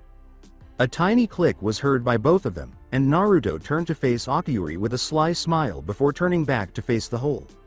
A series of clicks and clanks emanated from behind the wall as he turned the rod. Gradually, the wall parted like a door to reveal a spacious area with high bookcases filled to overflowing, an expensive rug supporting an oak desk and chair in the middle, a bed to the left, a fireplace to the right, and a large glass window behind that opened to a balcony. "Wow!" exclaimed Akayuri, taking in the vast array of books as they entered the study. When Naruto went to retrieve something he noticed on the desk, he discovered it to be a little note fastened to a ring bearing the kanji 0 on it. Before he put the note down and took a closer look at the ring, Naruto read aloud, "Naruto, if you are reading this, then you have found my secret study. Use whatever is inside to aid you in finding true peace. Good luck, Nagato." He felt a surge of chakra course through him as soon as he placed it on the Diva Path's right thumb, which he faintly remembered wearing. He slipped on the ring and his legs gave out, but Akayuri kept him from falling to the ground. As he regained his balance, Naruto exclaimed, "Wow! That was a rush." Akayuri gasped and stepped back. "I sense Nagato's chakra running through you. He must have stored some of it in the ring before he died." Naruto grinned and walked up to the window, looking out over the village. "Nagato, you sneaky bastard." His expression hardened as he got serious. "Tell Conan that she can start looking for recruits. I'm going to be going somewhere." She asked, "Where?" as Naruto turned to leave the room. As he reformed his mask and put it on, he uttered, "I'm going to meet 2 old friends," and vanished into a column of fire. "Take caution," Akayuri uttered to herself, cocking her head slightly. Konohagakure perched atop the Hokage monument, overlooking Konoha, the vast village still undergoing reconstruction following the devastation wrought by the Pain Invasion, were Sasuke, Orochimaru, Jugo, and Suigetsu. Gazing down at his former residence, Sasuke let out a sigh and grinned slightly. "This place has changed quite a bit," he remarked, looking around the village for his target while activating his Eternal Mangekyo Sharingan. Damn, that's a long name. While traveling to the village, they learned that the new Akatsuki leader, Akuma, had cancelled the 4th Shinobi World War and that Tobi, who was actually a missing nin from Konoha named Obito Uchiha, had been killed. Orochimaru selected a particular Shinigami mask to bring with them when they visited a tiny shrine filled with them. Suigetsu whispered, "What's Sasuke's deal?" Orochimaru giggled a little. "It's just like the time when I planned the crushing of the leaf." Still not following. He has chosen a divergent path from the village, yet it'll always hold some sentimental value. He's soaking it all in and coming to terms with the consequences of his future actions and reaffirming his resolve. Suigetsu glanced at the snake Sanin and said, "Whistles. And you've gone through the same thing?" "Yes, I have." Orochimaru replied, and Sasuke turned to look at them again. He said as he jumped from the monument down toward the village, "Found it, come on." When they reached the destroyed remnants of the abandoned Uchiha complex, Sasuke took a moment to survey the area to make sure nobody was around before he stood in front of a sizable marble slab that had the Sharingan engraved all over it. The slab slowly floated upward, revealing a stairwell that descended into the earth as Sasuke's eyes glowed. With Sasuke glaring at Suigetsu, he smirked and said, "Huh, you actually need a jutsu to move that giant rock?" Sasuke, the first person to go down the stairs, said, "There's nothing left of the Uchiha's Nakano shrine. Well, not on the surface anyway. What lies of value is underneath the shrine. Let's go." Before long, they found themselves in a circular room illuminated by torches, facing the Uchiha stone tablet. "I guess I should start. Please step back," Orochimaru uttered as he removed the Shinigami mask and put it on. White fire engulfed him in an instant, and he let out a tingling cry as the Shinigami death god materialized behind him. Sasuke recalled the conversation they had while en route to the village. "According to the info on this scroll, we need to retrieve the Shinigami's mask first. I was told it could be found in the Uzumaki clan's mask shrine on the outskirts of Konoha. You must then allow the Shinigami to possess you in order to release it," recalls Orochimaru. With the knife out of its mouth, the Shinigami moved it toward its malnourished stomach. "To undo the jutsu, you need to slice open its stomach. I'll need to become a sacrifice, however. And from that, I'll finally be able to use my arms." 4 souls were freed from its body and returned to the world when the Shinigami cut open its stomach. Once more, Orochimaru screamed as a massive gash appeared in his stomach, causing blood to spurt like a river. "They're back," Orochimaru exclaimed in agony. "Then I can perform the Edo Tensei and bring those 4 back. You do realize though that we'll need to donate something for this jutsu." "Aha! You're thinking of sacrificing us, aren't you?" Suigetsu angrily exclaimed, Orochimaru grinning, in the memory. "Hey, appealing as that idea may be, we have better options available to us. Although, it may not be obvious to you now." Orochimaru shouted, "Jugo, Suigetsu, Sasuke, prepare yourselves," as he removed the mask and spat blood out of his mouth. As Jugo's arm reverted to its dark brown, clawed, and scaled form, he said, "On it." As he made contact with Sasuke's body, 6 white blobs began to emerge from him. "Damn it, how?" exclaimed a Zetsu clone, staring up at the kneeling Orochimaru as he clutched his stomach. When Jugo applies his curse seal chakra into Sasuke's body, it will draw out the white Zetsu clones, Toba's spies, out from his body. "I know all about Hashirama's cells from my experiments, and that includes being able to sense their presence. So there were 6 of you. Tobi does indeed do his due intelligence," Orochimaru replied. In the final memory, Orochimaru stated, "When I recovered my chakra from Kabuto's body, I also gained all the intel he had acquired." He was well aware of the Zetsu clones hiding within Sasuke. As Sasuke returned to reality, he witnessed Jugo and Suigetsu restrain 2 of the clones, while the other 4 were bound by snakes and sacrificed for Orochimaru's Edo Tensei. While Orochimaru began to perform the necessary seals, the 4 released souls hovered over the Zetsu clones. He grinned and said, "Suigetsu, Jugo, I leave the other 2 to you." Suigetsu giggled as he started to dissect his clone's jaw, and Jugo used his power to absorb the other 2's life force. "Kachiyose. Edo Tensai," Orochimaru exclaimed, slamming his palm to the ground. The 4 trapped Zetsu clones screamed as their bodies turned to ash as the souls crashed into them. They started to transform into 4 well-known figures, with Orochimaru's actual form emerging from his mouth and yelling, "Here they come." Flying straight into Suigetsu's clone's mouth, he took control of its body and sent bloody flying out. The 4 figures stood up, and Orochimaru uttered the words, "The ones who know it all." Orochimaru smirked and said, "The previous Hokage. First Hokage Hashirama Senju. Second Hokage Tobirama Senju, brother of the first Hokage Hashirama Senju. Third Hokage Hiruzen Sarutobi. And fourth Hokage Minato Namikaze, who is Naruto's father." Suigetsu stammered, "So that's Hashirama, the god of all shinobi," as Hashirama raised an eyebrow in bewilderment. Tobirama sighed, "That Orochimaru brat again," as his brother cast a sidelong glance at him. "What's going on?" "He used Edo Tensai after removing the Shikafujin that bound us," Hiruzen uttered, putting his hands on his hips.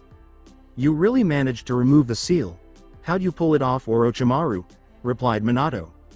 Orochimaru said, as his body fully formed and a smirk on his face, "Don't underestimate me, Minato.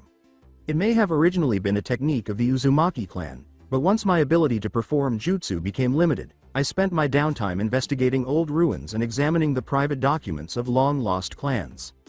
First of all, it seems like we've all been revived," Minato said, pausing briefly to notice that Tobirama and Hashirama were giving him strange looks. With a hand on his knee, Hashirama turned to face him and inquired, "Who's this guy?" Turning around, Minato pointed with his thumbs to the kanji on his haori that read, "Fourth Hokage," and declared, "I'm the 4th Hokage." Hashirama grinned and exclaimed, "Holy shit! A 4th? The other people in the room were silent.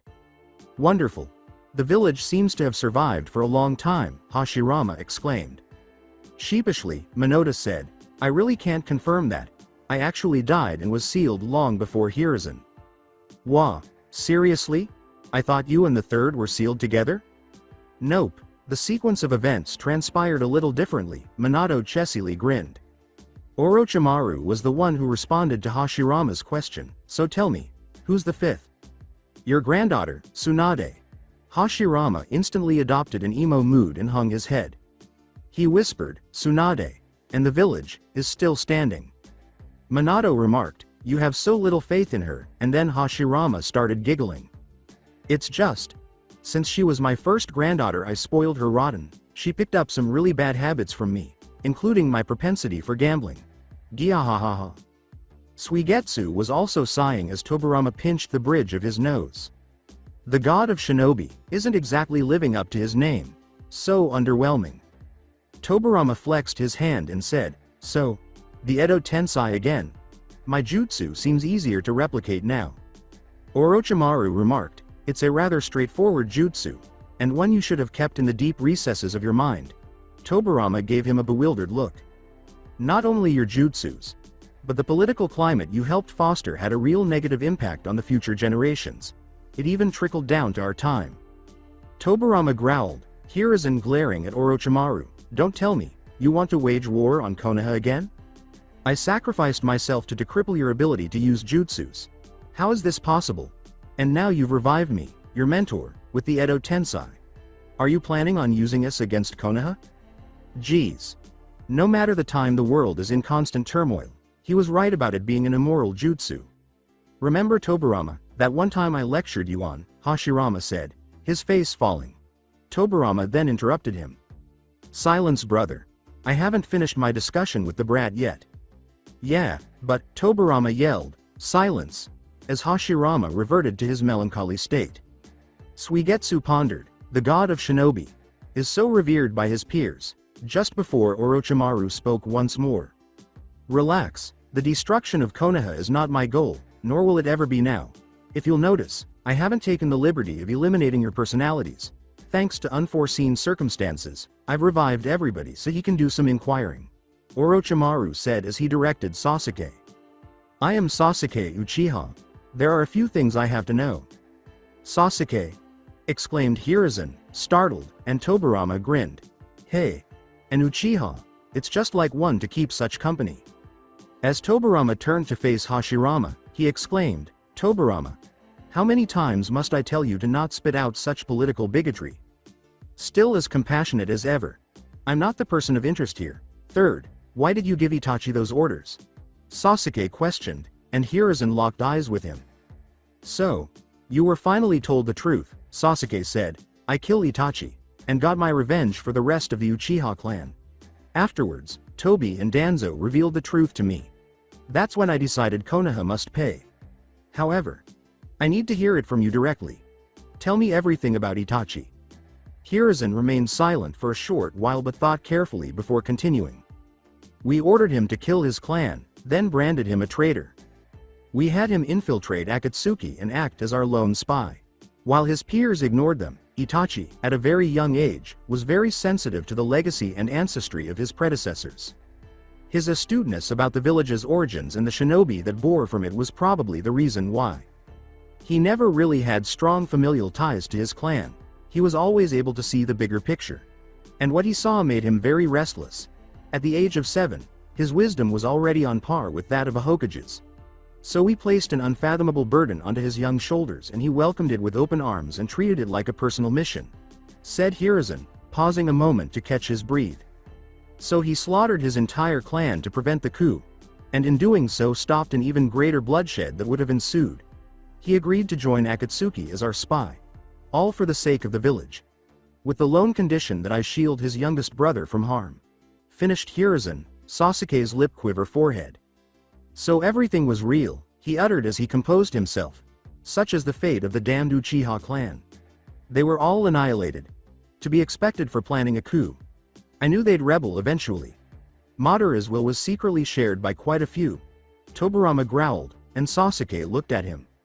You unwittingly fanned those flames second by forming the Konoha military police force. Those who keep the peace are viewed with vitriol furthermore. Absolute power corrupts absolutely. You even built their headquarters in a location that once served as a prison.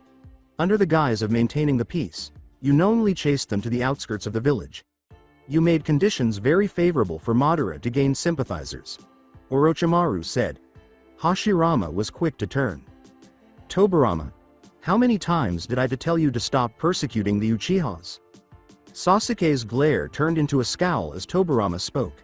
I simply gave them a duty they could excel at, plus, you can't blame me for skewing things the way I did after what Madara pulled. You know better than anyone else, the Uchihas are a cursed clan.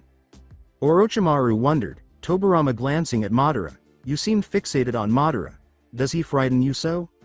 Little one, you know nothing of Madara. Sasuke yelled, Second Hokage, answer me this then. Just what are the Uchiha? What are they to you? Tobirama bowed down and hummed to himself. The Uchiha clan and my clan, the Senju, have been at each other's throats for as long as I can remember. Simply put, we're mortal enemies. I know this, but why do you refer to them as a cursed clan? Inquired Sasuke, while Tobirama continued to consider. Tobirama fixed Sasuke with his gaze, raising an eyebrow in response. Public perception is that the Senju valued friendship and love over jutsu, whilst the Uchiha place absolute value on jutsu above all else. But in actuality, this is false. The Uchiha are the ones that valued love and friendship above all else, so much that they deemed it necessary to seal them away. What are you talking about? When an Uchiha comes to experience these feelings, it's as if a torrent is unleashed within them. And it awakens something even greater than what the Senju know. Suigetsu asked, crossing his arms and sighing as Tobirama sighed. What's your beef, man? Can't you just get along since both clans are filled with that lovey-dovey crap? Ah. But therein lies the problem. Their feelings are in fact too powerful, and if left unchecked. An Uchiha that experiences and knows these intense feelings, and loses them. Those feelings transform into an indomitable hatred that consumes them. I've seen it happen many times, and without fail, a symptom always follows. Sasuke exclaimed, a symptom. Tobirama nodded. The anguish and despair that proceeds from experiencing such loss. causes the brain to release a special kind of chakra that affects their optic nerves. The eye that reflects their feelings. The mirror wheel eye. The Sharingan. Tobirama said. Sasuke's eyes widened. The Sharingan mirrors those feelings of despair and anguish and gives the user a considerable boost in power. The Uchiha are very impressionable. All who come to experience these emotions invariably become consumed by depraved path. The further down that path they fall, the more powerful their eyes become. And the harder it is to reason with them. As in Madara's case. Tobirama said. Hashirama continued. Madara's younger brother meant the world to him, probably more than how your brother felt towards you. I tried to channel that power of the Uchiha that could benefit the village, but it seems they used that very power to destroy themselves. And for the sake of the village no less. At least in the end. Their power served for the greater good. Hashirama yelled, Tobirama, can you at least try to be a bit respectful? We're in the presence of a pure Uchiha child, as Tobirama shrugged. All I've ever cared about is the greater good of the village, you know this well brother. With his eyes changing to his eternal Mangekyo Sharingan, Sasuke uttered, I don't care what tone he uses. I am neither pure nor a child. Tobirama asked Hashirama, that shape. Eternal Mangekyo Sharingan? Just before Sasuke spoke. Sasuke questioned, First Hokage. What is the legacy of this village? And what purpose do the shinobi fill? Hashirama gasped in response to the intimidating question. Pondering the question, he closed his eyes and rested his chin in his hand. The village's legacy, and the shinobi's purpose, he uttered slowly. Itachi willingly allowed himself to be exploited by the village, gave his final breath for its sake, never wearing his loyalty to Konoha. Slaughtering his brethren, sacrificing himself. Just what is the legacy of this village? The forefathers, what were their motivations? I need to hear these things from you, then I'll act accordingly. Sasuke said with a hand out. Either crush Konoha. Or perhaps. Tobirama growled as his fingers closed around Konoha's arm, saying, Crush Konoha? This little shit inherited the Uchiha's malevolence. You dare make threats in front of me, boy? Second, exclaimed Hiruzen as he and Minato took a few steps back. Tobirama, exclaimed Hashirama, sending cracks splintering across the room with a massive chakra spike. Tobirama glared at Hashirama as he said, Relax your fingers. Now. Hashirama's fingers relaxed. Hashirama burst out laughing as soon as Tobirama said, Easy brother, no need to spike your chakra to those levels. Giahahaha. Sorry about that. Minato uttered the words, Holy crap, as Hiruzen exhaled in relief. He thought, Hashirama, don't scare me like that. Tobirama turned his head away and uttered the word, TCH. Hashirama said, sitting on the floor with his legs crossed, Sasuke, your brother was truly amazing. Puts a shinobi like me to shame actually. So. The legacy of the village. It's a long tale. Where do I even begin? Hashirama started off by outlining the bloody and protracted history of the Uchiha and Senju clans, how they came to despise one another, and the day he and Madara first met. He described how, in secret from their respective fathers and clans, they met every time at a river to skip stones. They engaged in training as well as conversation about the future and tested each other's abilities. They were now close friends. Their shared vision of a war. Free, peaceful world would eventually come to pass through the village they would eventually build, Konohagakure. Their fathers made them kill each other one day, but they weren't willing to kill each other, so they started sending signals to each other with the stones they used to throw into the river where they would meet. Their younger brothers and fathers appeared on both sides of the river that day, nearly causing bloodshed by killing the other's youngest son in an attempt to provoke the other's feelings. Though the youthful Madara and Hashirama managed to stop this, their friendship was forever lost after that. They kept fighting over the years, and before you knew it, they were leading their respective clans. Hashirama didn't think their conversations about a tranquil village were wishful thinking, as Madara had thought. After Tobirama killed his brother, allowing Madara to take his eyes, they ended up fighting again. This time, Madara had acquired the eternal Mangekyo Sharingan. In the end, Madara was the first to fall, but Hashirama would have to kill his brother or himself in order to win back his clan's trust. Madara stopped Hashirama when he attempted to take the only available course of action, killing himself rather than his brother. It seemed like a dream, but the Senju and Uchiha were at peace ever since that day. This time, however, Madara himself built and gave Konohagakure its name, a realization of that dream. Their friendship gradually returned, but one night Madara left the village to pursue a different, hateful, path. In what is now known as the Valley of the End, they engaged in combat one last time, Madara with the Kyuubi and his Susanoo on his side. They battled to the death, and at the end Hashirama defeated Madara after realizing he would have to make difficult sacrifices in order to maintain the peace they had imagined as children. That day I slew a dear friend for the sake of my village, for the sake of my village. The village Madara and I had spent countless hours discussing was a place that could bring clans closer together, an indispensable pillar in turning that what had been total anarchy into a semblance of order.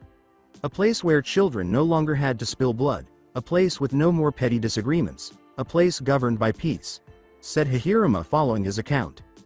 After taking a breath, he went on. Hashirama lowered his head and his eyes softened under Sasuke's stare. That's not to say there was no merit in Madara's final words. After all, I can't think of a better word to describe the burden your brother Itachi had to bear alone. You can go so far as to say Madara was a prophet. Perhaps he knew that outcome was inevitable.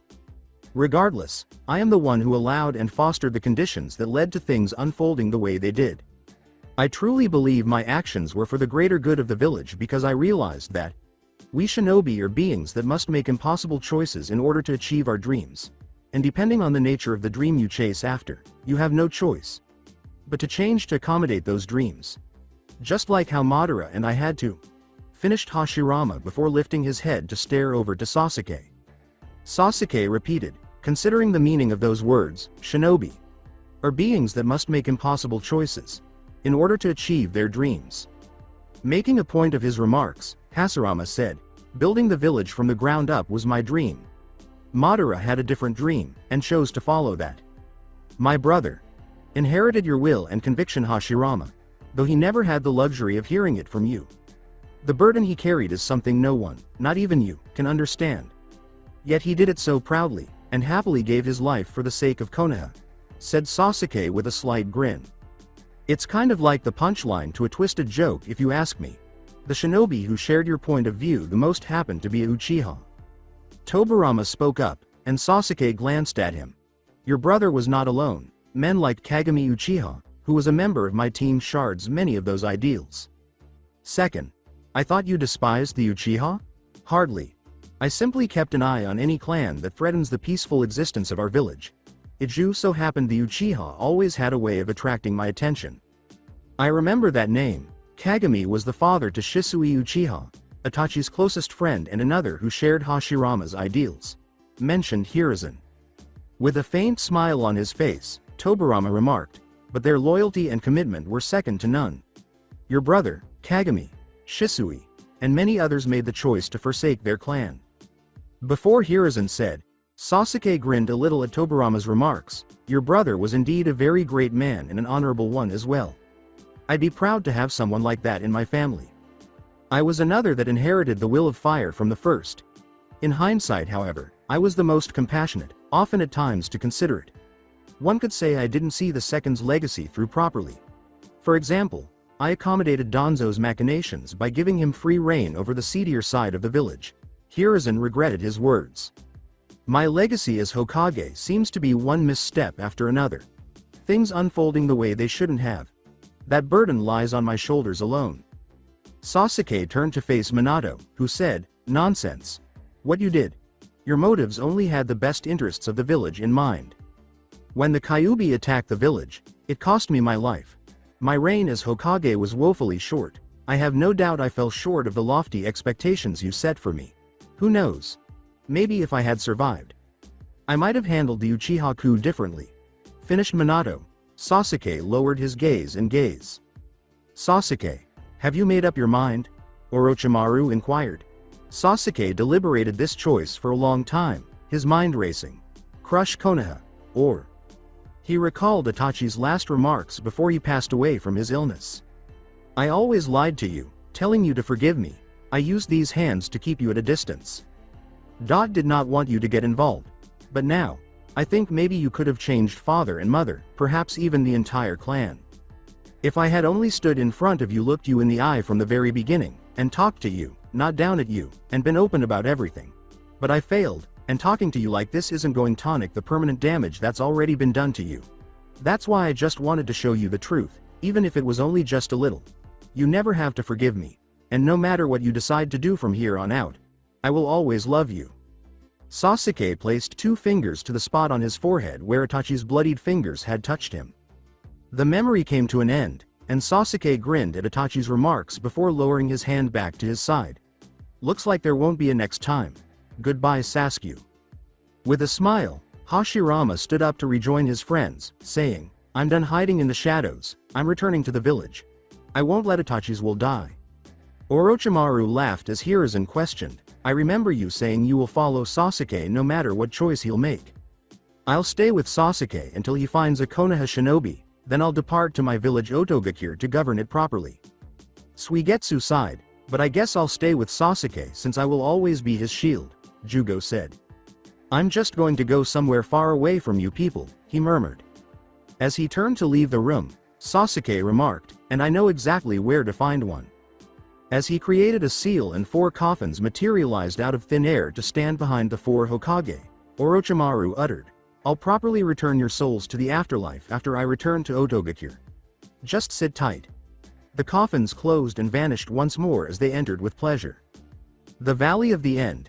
At the Valley of the End, the hallowed site of Hashirama and Madara's final battle, Kakashi sat by himself in front of the enormous statue of Hashirama. Kakashi hung his head and uttered the regretful words, God. First it was Sasuke and now you Naruto. Why? Hey Kakashi. Sensei. At the sound of the voice, Kakashi leapt to his feet, his eyes going wide with fear as he saw Sasuke, Orochimaru, and now just Jugo approaching him. Kakashi stood up and asked, what do you want? Orochimaru said, calm down, Kakashi. We don't want to fight. Sasuke has decided to go back to Konoha after talking with some very important people. Kakashi slightly softened his position. Who? The 1st through 4th Hokages. I retrieved their souls from the Shinigami. Kakashi's face mask moved, revealing a slightly opened mouth from further shock. Minato. Sensei. He thought to himself before gathering his composure. You do realize you must face judgment by Konoha for your actions, correct? I do, and I take full responsibility for them, replied Sasuke. Well then, I guess you can follow me then. Not so fast. Kakashi had a new tone to it, with a darker, more profound meaning. When they all looked up and saw Akuma, the leader of Akatsuki, sitting atop Madara's head, they all paled. Akuma was the man who had defeated Obito himself. With an eerie mask on, he glared down at Sasuke. Akuma laughed as he jumped from his perch and softly landed a few yards away from them. What do you want? Kakashi asked. I just want to talk, I don't want to hurt anyone, Akuma said, raising his hands as Kakashi eased up. So you're Akuma? Snarled Sasuke as Akuma gave him a glare. With a brief little bow, Orochimaru greeted the leader, saying, a pleasure to meet you. Sasuke Uchiha, the last Uchiha left alive after I killed Obito.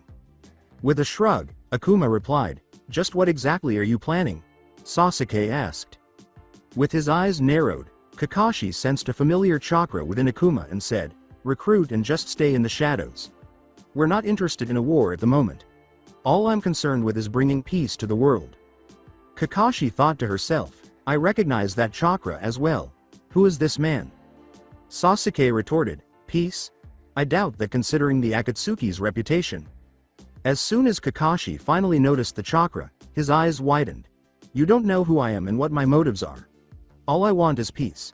But to get there, we must all feel pain, declared Akuma. Looking at Kakashi with a sly smile hiding under his mask, Akuma said, pain, is that you? I thought you died. What makes you say that? With his eyes narrowed, Sasuke said, your chakra matches the man that destroyed the village, to Akuma. As he showed them the 0 ring that Pain had on, he said, that. Maybe this is a given as well. Kakashi reached for a kunai and said, if you are him, then I must ask you to come with me. Sasuke swiftly drew his sword, sent Chidori lightning through its blade, and swung at Akuma, beating him to the punch. Leaping away from the swipe, Akuma gave Sasuke a fierce look. In an attempt to reason with the Uchiha, he said, I only wanted to talk. Sasuke shouted, Chidori Senbon, and sent multiple small, sharp, pure lightning Senbon at Akuma with a wide horizontal arc of his hand.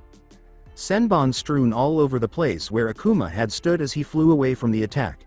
Unexpectedly, Sasuke materialized next to him. He formed half of Susanoo's rib cage in the right arm before smashing Akuma's body with his fist, sending him flying into the waterfall in the wall behind it. The water then splattered into the grass in front of the small lake.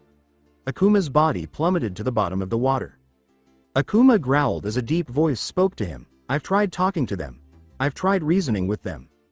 Show them not to mess with us. Sasuke's eyes grew wide as steam began to form and float off the water's surface as it started to boil. Abruptly, a hand with claws emerged from the steaming water and grabbed the soft grass, lifting Akuma's entire body with it. He raised his head and revealed one glaring red eye and half of a headband that had been broken off when he stood up. Akuma growled, You have done this to me for the last time. Now you're all gonna die. As demonic chakra began to form and cover him from his body. The earth began to quake and rumble as Akuma's chakra surged. Holy shit! Exclaimed Sasuke as a wave of chakra struck him and sent Jugo and Orochimaru hurtling backward. This is the Kubi's chakra! Exclaimed Kakashi as powerful winds whipped around Akuma, who had half of his body doused in the demonic chakra. Kyuubi. How? Kakashi stammered. The only people known today that possessed the Kyuubi's chakra were the Gold and Silver brothers from Kumo and... No. As Akuma's mask transformed into the chakra and was absorbed into the Akin, who was staring back at him with 3 savage-looking whisker marks and an evil fanged grin. Naruto said, Hey there Kakashi. Sensei. Long time no see. While Sasuke was equally as shocked as Kakashi. He exclaimed, Naruto? You killed Obito? As Naruto scowled. Kakashi shook his head in disbelief as he responded, Of course I did. Roped his arm off and split in him half with my perfected Rasengan. Why? Why did you leave the village? Exclaimed Kakashi, while Naruto grinned and had 3/4 of his body covered in demonic chakra. After the night pain attacked the village and what Danzo tried to pull, and with remembering all the damn shit the villagers outmen through, I wanted to get the fuck out of that hellhole of a village. I was going to spare the ones that I cared about in the village, like you, Sakura and the others, and Sasuke as well, but when this happened, even after when I tried to reason with you, it destroyed any chance of that happening. He grumbled as he got down and began to growl. With yet another chakra explosion erupting from his body and another blast of wind roaring past Kakashi, Sasuke, Jugo, and Orochimaru, he yelled, Kaijiten. Besekai no Kimono no Akuma Ascension.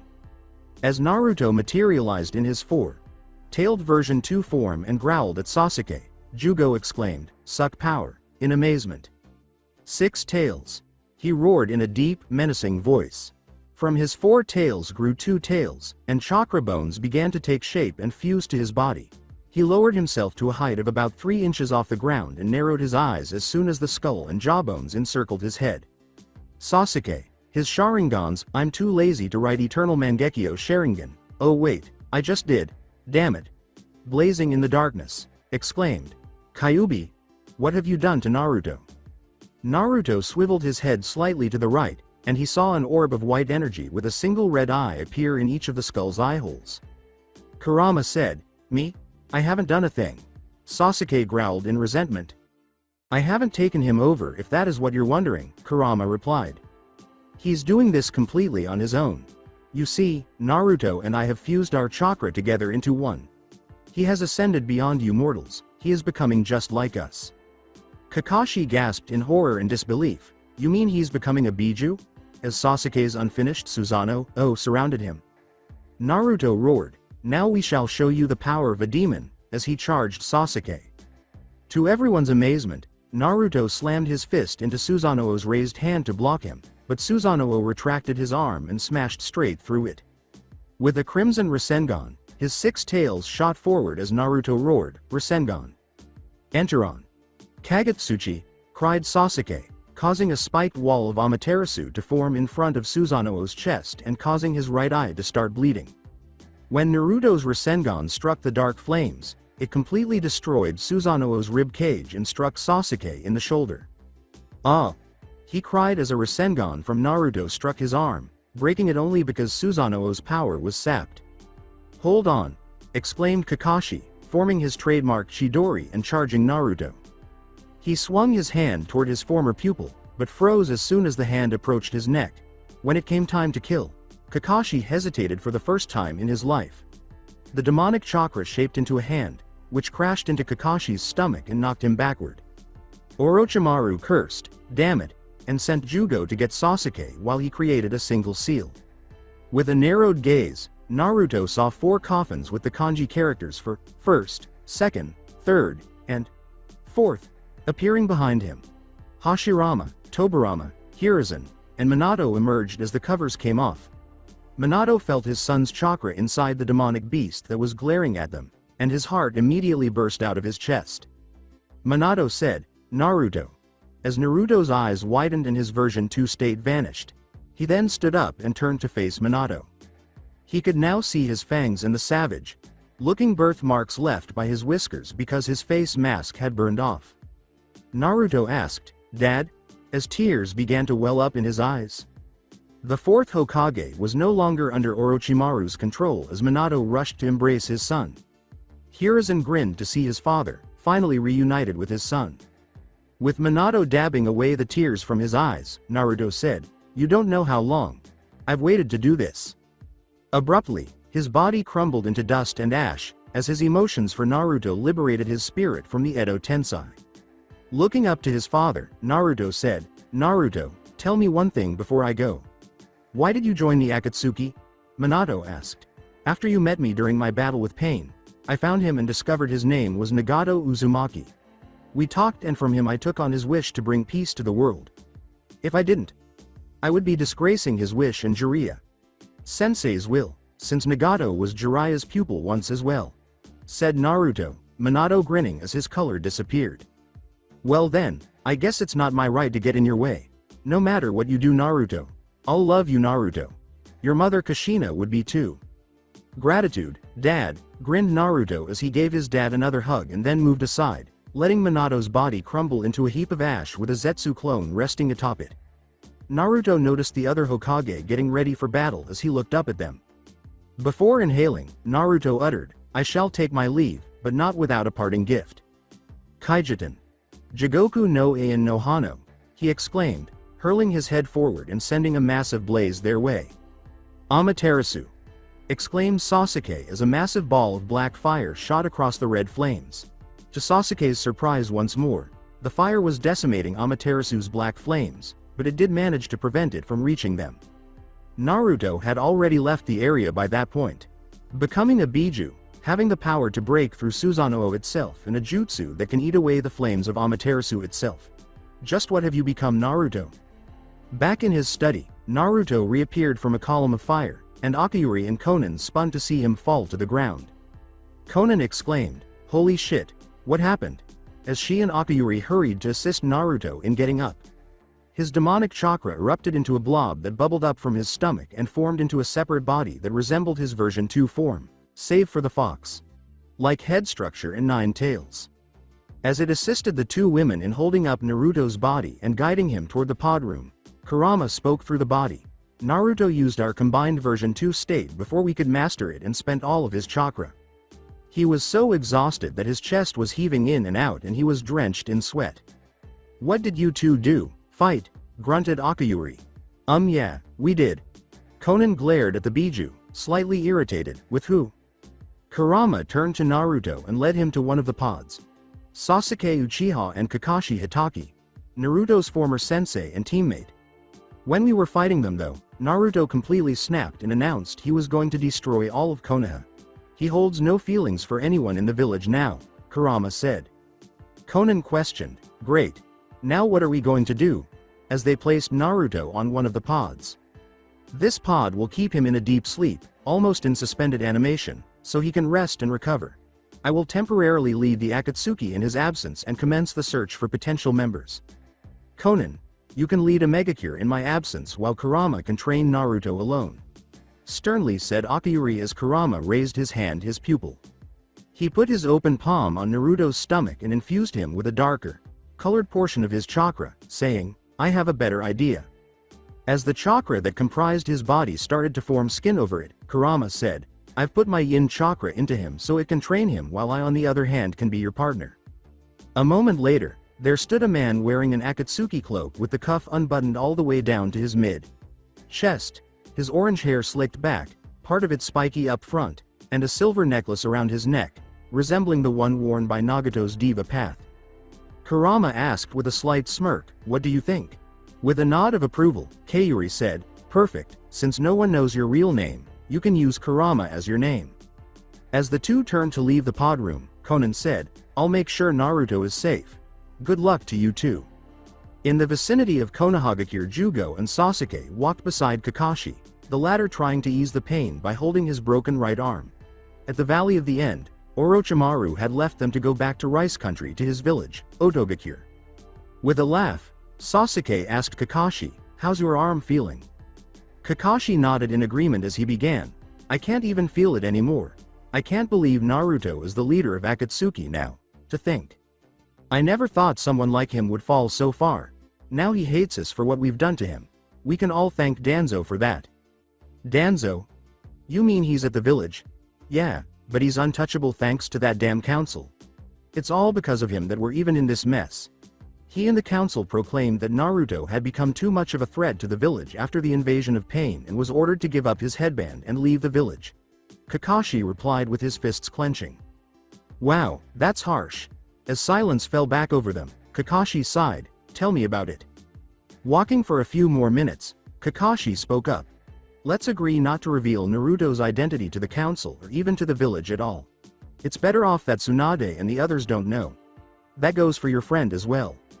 Sasuke, the towering man with orange hair, nodded at Kakashi and said, of course, and his name's Jugo. Good. He said, letting the external conversation end, but on the inside, Kakashi was overcome with sadness. I hesitated at striking my own student, which caused my other student to get injured. What am I supposed to do? I can't fight Naruto. It kills me to do so. What kind of sensei am I to allow one of my students get hurt like this just because I was afraid? He thought to himself as he slapped himself. As Konoha's gates came into view, he thought for the last time, Naruto. I'm so sorry all this happened. If you truly are fighting for peace, I just hope you'll be able to not end up like Obito. Kakashi. Where were you? Yamato exclaimed as he and Guy approached them. Look who I found. Kakashi said, moving aside to make room for Sasuke to advance. His feeble smile said, hey guys. Why is he here?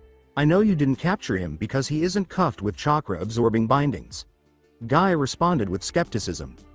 When Kakashi attempted to explain the circumstances surrounding the Uchiha, Sasuke said, Kakashi, let me explain. I know you may not believe me, but I've decided to return to the village after learning some valuable things from some important people.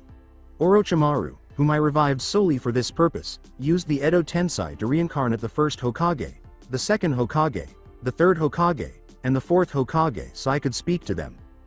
Kakashi said gravely, he's telling the truth, I saw them for myself. Yamato nodded, understanding that he should believe his friend's assessment.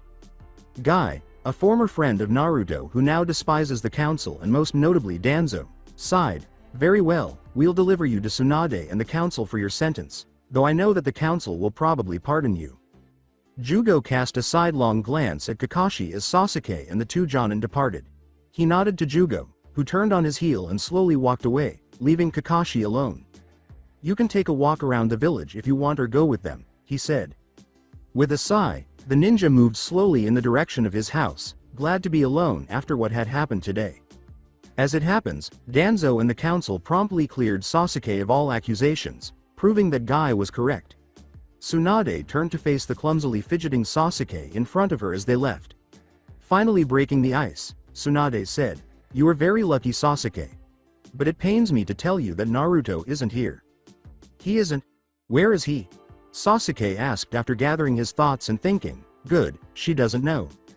Tsunade growled, massaging her temples, Danzo and that damn council banished him from the village without my consent.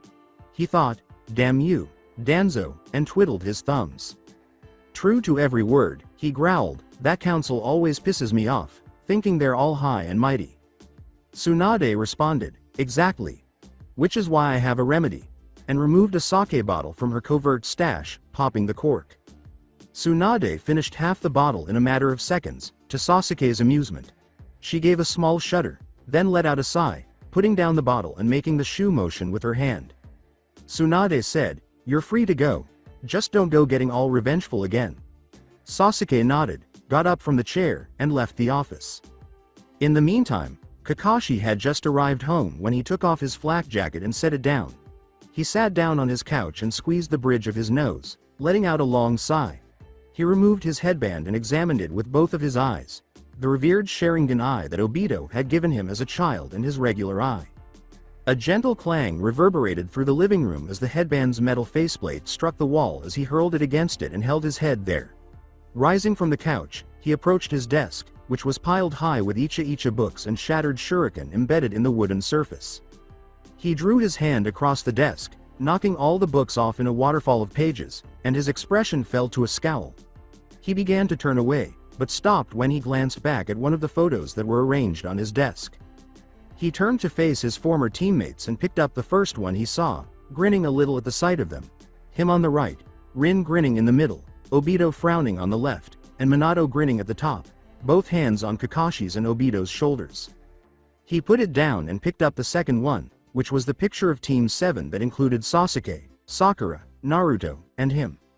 Recalling how those two were always trying to outdo each other, he laughed a little at the image of the younger Naruto glaring at Sasuke.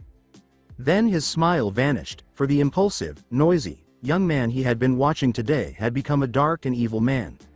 His eyes softened as he rubbed his thumb over the image. "Naruto, where have you gone?" He recalled Minato giving him a hug and telling him he would always love him, regardless of what he had become. He grinned once more as he placed the photo down and flipped it over, unscrewing the glass frame that contained it and removing the image. He pocketed it and folded it up, then he leaned over and did the same to his favorite Uchiha book. He walked over to his headband and grabbed it to take it back over to the desk, saying out loud, "This village has changed. I'm sorry Tsunade, but I can't stay any longer and live with people that won't accept a kid just because of something locked away inside him." After placing it on the desk, he took out a shuriken and raised it to the top of the leaf symbol. The copy ninja considered his choice, weighing the ramifications of his actions and then weighing them once more as his head hung over the headband and his hand trembled. As he brought down the shuriken's point and dragged it through the leaf symbol, a distinct line that spoke volumes, the doubts vanished from his mind. He took the headband and wrapped it around his forehead, not even bothering to pull it down over his left eye, saying, "I'm through with this corrupted village." He stood up, picked up his flak jacket, and put it back on, zipping it up and making a few small adjustments before moving toward the door. He opened it, gave his house one last glance, closed the door permanently, and leapt out. The psychology of Naruto groaned, "Oi. Everything hurts," as he stood up from the hallway floor, with some laughing coming from behind him. Naruto snarled, reaching out an arm and turning to face behind him. "Ah, be quiet Kurama." He saw that Kurama had darker orange fur and redder eyes that were staring up at him, so he raised an eyebrow.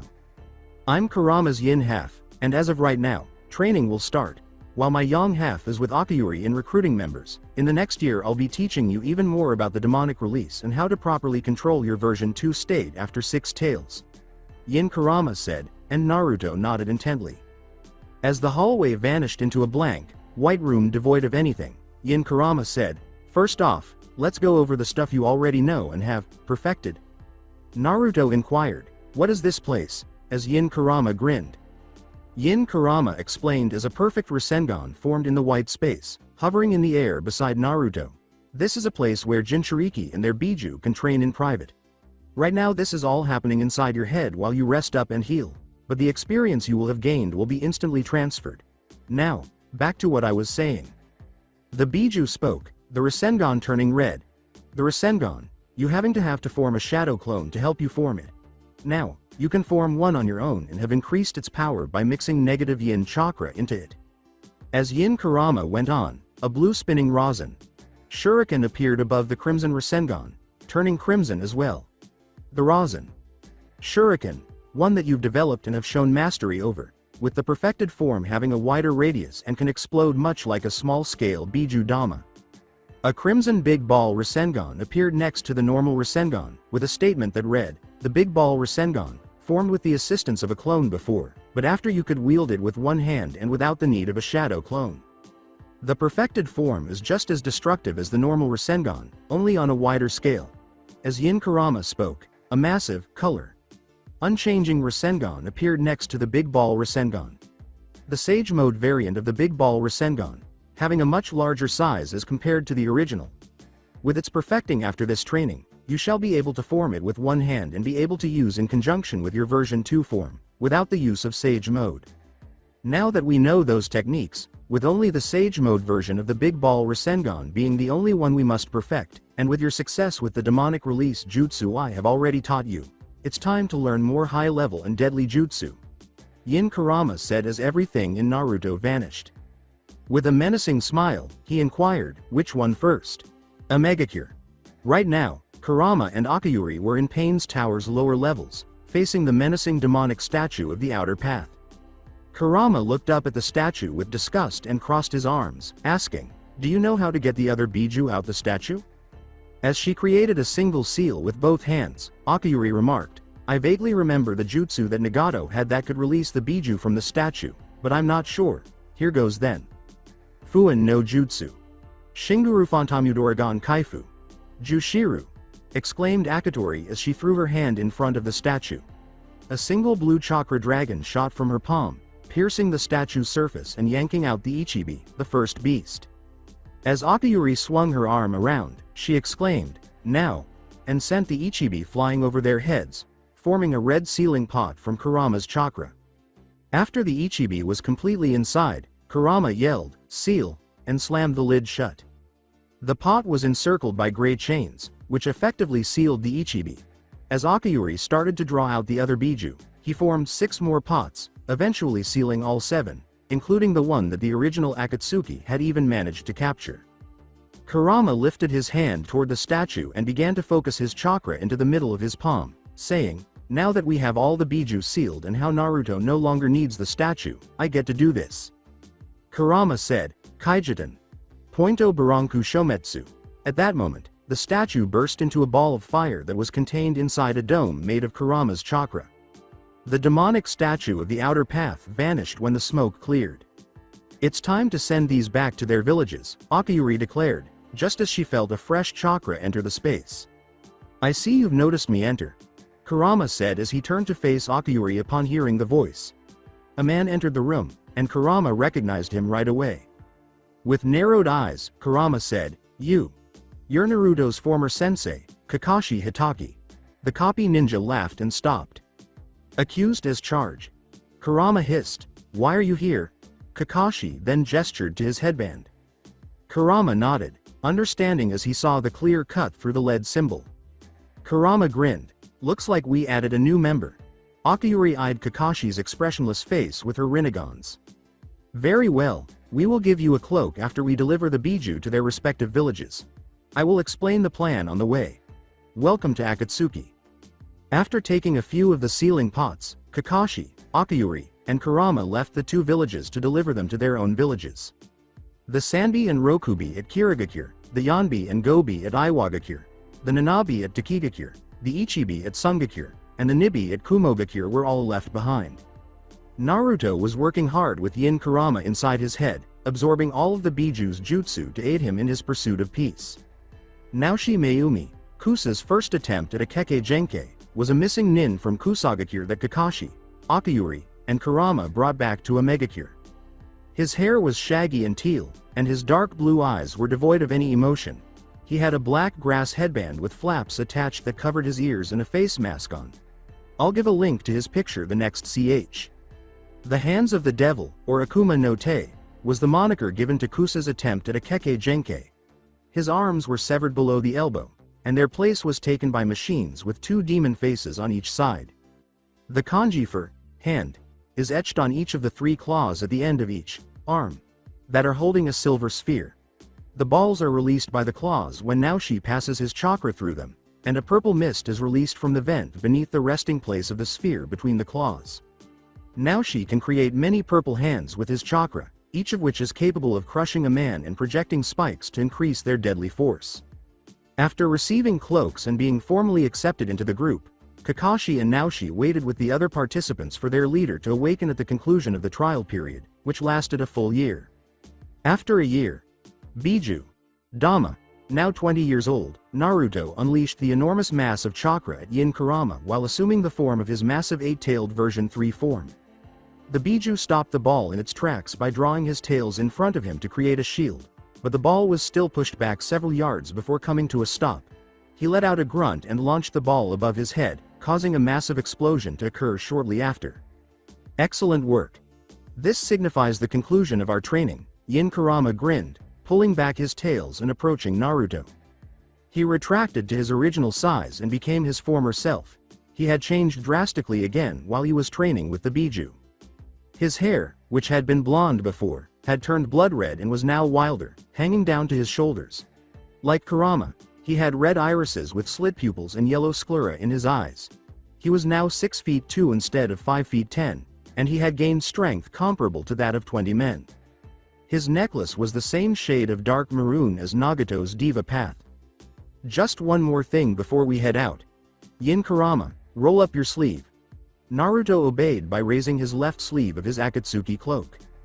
Then, as Yin Kurama touched Naruto's skin with his finger, steam began to roll away from the point of contact. A few seconds later, Yin Kurama withdrew his finger to reveal a fox kanji seal on his shoulder. Naruto shook his arm and asked, "What is this?" as the sleeve fell back around his arm. "Yes, that seal there enables you to use the fox summoning contract. No one has ever used this contract before." Yin Kurama clarified, causing a smile to appear on Naruto's face. As he spoke, his fangs flashed a little, "Thanks." As the light in the empty room started to go out, Yin Kurama said, "Let's go meet our friends now."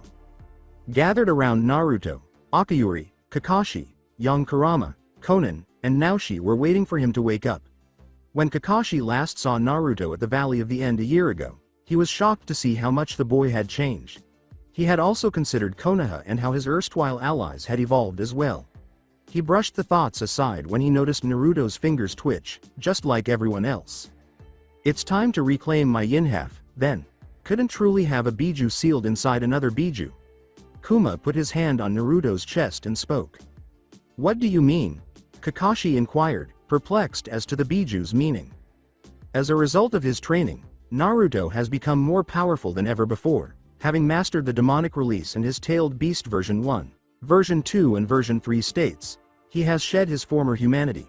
Kurama said as he pulled out his yin half of Naruto. Conan's eyes brightened with understanding as she connected the dots to deduce Kurama's meaning. "You don't mean, yes, he has become a Biju as well, the second Kyuubi." Naruto groaned a little and blinked as he raised himself, opening his red eyes at the sound of his own words. Kurama assisted him in getting off the pod and gave him support while he regained his equilibrium. Naruto asked, grinning as he regained his balance and cracked his knuckles. "How are you feeling?" he asked. "Powerful. Naturally, your body now consists entirely of my chakra, or perhaps I should say yours. Though you're no longer human, Biju is still the same as me," declared Kurama, as Naruto peered around him at the throng of Akatsuki members. He looked surprised to see Kakashi standing next to Conan and Naoshi. "Kakashi, why are you in this place?" "I freely chose to travel here. As it turned out, Konoha was indeed corrupt, so I departed. I could not bear to remain on the council with Danzo." As he shook hands with Naruto, he laughed and asked, "Catch my drift?" Kakashi flashed him his cut headband. Next, he asked, "Who might you be?" to Naoshi. "His name is Naoshi Mayumi, and he was once Kusagakure's top assassin and poison maker. Naruto Uzumaki, it's a pleasure to meet you." Naoshi made a slight bow, and Naruto followed suit. Then, as Akiyuri approached him and gave him a hug, he turned to face her and grinned. Naruto laughed and rested his chin on her head as she said, "Welcome back, Naruto. It's good to be back. Training alone was cool and all, but I missed you guys." He moved away from Akiyuri and answered, running a hand through his hair. "What has happened while I was gone?" he asked, looking around at the other members. "We returned the Biju to their former villages that the Akatsuki had taken during Obito's rule. As you can see, we also added 2 new members," Conan stated, and Naruto nodded when she was done. Naruto said, Glancing at Kakashi to see if he would object, well, the 1-year trial period is up and it's time to observe the other villages to see if they either passed or failed, and will be eradicated along with Konoha. There was not even a flinch from him. Kurama, Akayuri, and I will visit every village and observe for ourselves. When we get back to Omegakure, we will ruthlessly destroy everyone who fails, saving Konoha for last. Any questions? Naruto inquired, clapping his hands. Stillness. Excellent. While we're away, Conan, watch over Omegakure and deal with any intruders. If we meet any new members, I will invite them back. It will be done. As Kurama and Akayuri approached him to take up positions on either side of him, Naruto nodded. They soon disappeared in a column of swirling fire. Konohagakure. Office of the Hokage Tsunade felt worn out, irate, and depressed all at once. 1 year had passed since Sasuke's return to the village and Kakashi's disappearance. The villagers were enthralled with Danzo and the council's massive publicity statement regarding the return of the last Uchiha. She was really enraged by him. "Come in," she commanded, peering out from behind her arms as someone knocked on her door. With a worried expression, Yamato entered through the open door. "Tsunade, you don't appear very nice." He sat down before Tsunade, who sighed and leaned back in her chair. "Shikaku and the others are getting worried about you," he said. "It's nothing, Yamato, I'm just thinking. It's about Kakashi, isn't it?" Tsunade sighed once more and slowly nodded. "He's not the only one. Additionally, Naruto is on my mind. Even after all he did for the village, they rejected him. I really do miss him." Tsunade spoke before opening a drawer in her desk and removing a light red diary with a gold engraved Uzumaki clan symbol on the front. Captivated by the small book, Yamato inquired, "What's that?" "It's a diary that used to belong to Naruto's mother. Uzumaki Kushina? The spouse of the 4th Hokage?" "Yes. I'm relieved that I kept this from him. I still regret something I said in this article." Tsunade sadly stated as she put it back in the drawer and closed it. "Tsunade, you can't trouble yourself with past thoughts, as I was saying. Though I, along with the others, find Danzo's actions offensive, what's done is done. It is not something we can alter. All of us must simply move on." Even though Yamato detested those words so much, he said them. Tsunade held her head in her hands, breathing deeply, and said nothing. "I suppose you're correct. All I want is for Naruto to be able to stay. I hope he doesn't end up like Sasuke," Tsunade remarked. Yamato nodded, got up, and moved in the direction of the door. Before leaving the office, he said, "Don't worry, Tsunade, everything will be fine." Somehow, he knew that those words would come back to bite him in the ass. He was unaware of his own correctness. Finding themselves in the thick forest encircling Omegakure, Naruto, Akayuri, and Kurama were most likely a half-mile from the village. Naruto formed veiled straw hats for the three of them and put on his kitsune mask. "The first place we will be going to is Takigakure." Akayuri put her straw hat on top of her head and Naruto put on his mask. "Doesn't Takigakure kinda have a bad history with Jinchuriki and Biju, you know, with persecuting them and all?" Akayuri inquired. "They may have changed, but we cannot let our guard down. When we enter the village, Kurama and I will mask our chakra, considering we're Biju. We will stay 1 day and 1 night in the village to observe only, then once we have our results, we either leave or pretend to leave, returning to kill their current Kage and all who oppose us. We will spread a rumor that a mercenary, a Hokage, has taken control of the village," explained Kurama as he put on his clothes. Naruto led the three of them out, saying, "Let's go." It so happened that they set out at the first sign of daylight and arrived, by midday, only a few miles from Takigakure. Kurama abruptly stopped, narrowing his eyes as he sniffed the air. "I smell smoke," he exclaimed, and Akayuri and Naruto soon followed suit, perceiving the thick, seductive scent in their noses. "Let's get a better look." Akayuri and Kurama followed closely behind Naruto as he dove into the trees and ascended to the top of the dense forest. In addition to being the first to escape the maze of branches and leaves, Naruto was also the first to witness the startling scene that was taking place in front of him. Takigakure featured several massive columns of smoke rising into the sky, fires visible in several of the village's buildings, and the enormous tree at its center remaining intact. For the time being, anyway. "Whoa," exclaimed Kurama as Akayuri emerged from the foliage. "Looks like Takigakure is under attack. How about we go, help them out?" Kurama smirked. Naruto nodded and dashed forward, leaping from the tops of the trees to make quick work of the distance separating them and the village.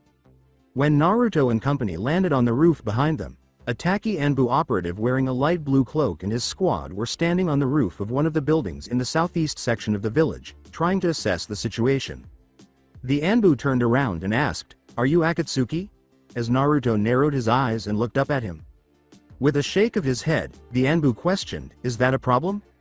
"Not at all, actually, your help would be much appreciated at the moment." Akayuri inquired, "What's the situation?" "Our new Jinchuriki is rampaging through the village. All our attempts to stop him have been brutally eradicated." Kurama, suspicious of the cause, questioned, "Why is that?"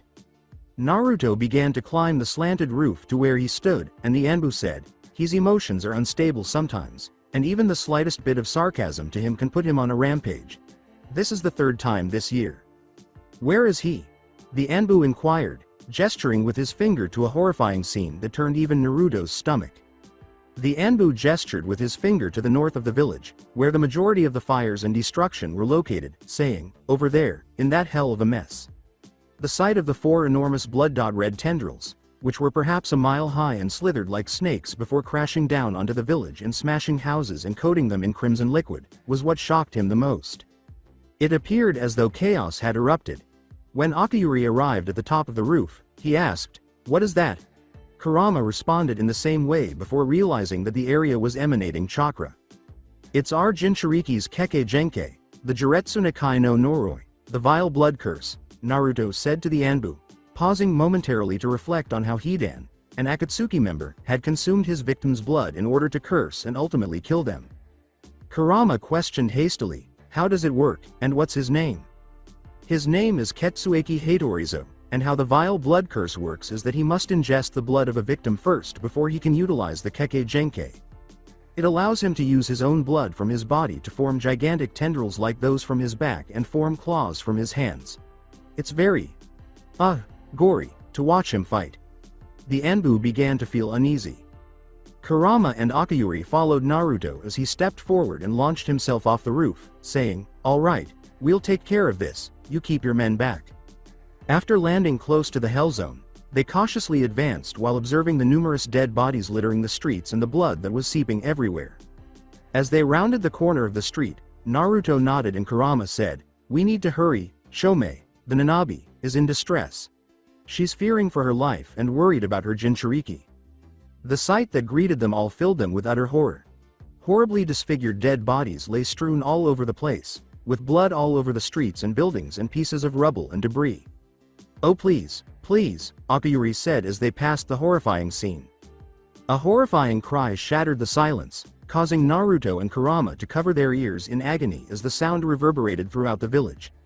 When Akayuri looked up, a red tint obscured the sun. She cried out, "Look out!" and pushed Naruto and Kurama aside as one of the enormous tendrils crashed through the houses and pavement where they had been standing, flattening everything. Naruto spoke, "This is getting worse. If we don't stop him, he may destroy the village for us." The three rose and raced through the Hellzone's bloody streets, trying to find their target. They eventually located him in the middle of a sizable courtyard. The extent of the devastation was at its worst here, with blood splattering all over the place as it dripped from the man's back's enormous tendrils. This area was the center of even more bodies, including some belonging to Taki Shinobi and Anbu.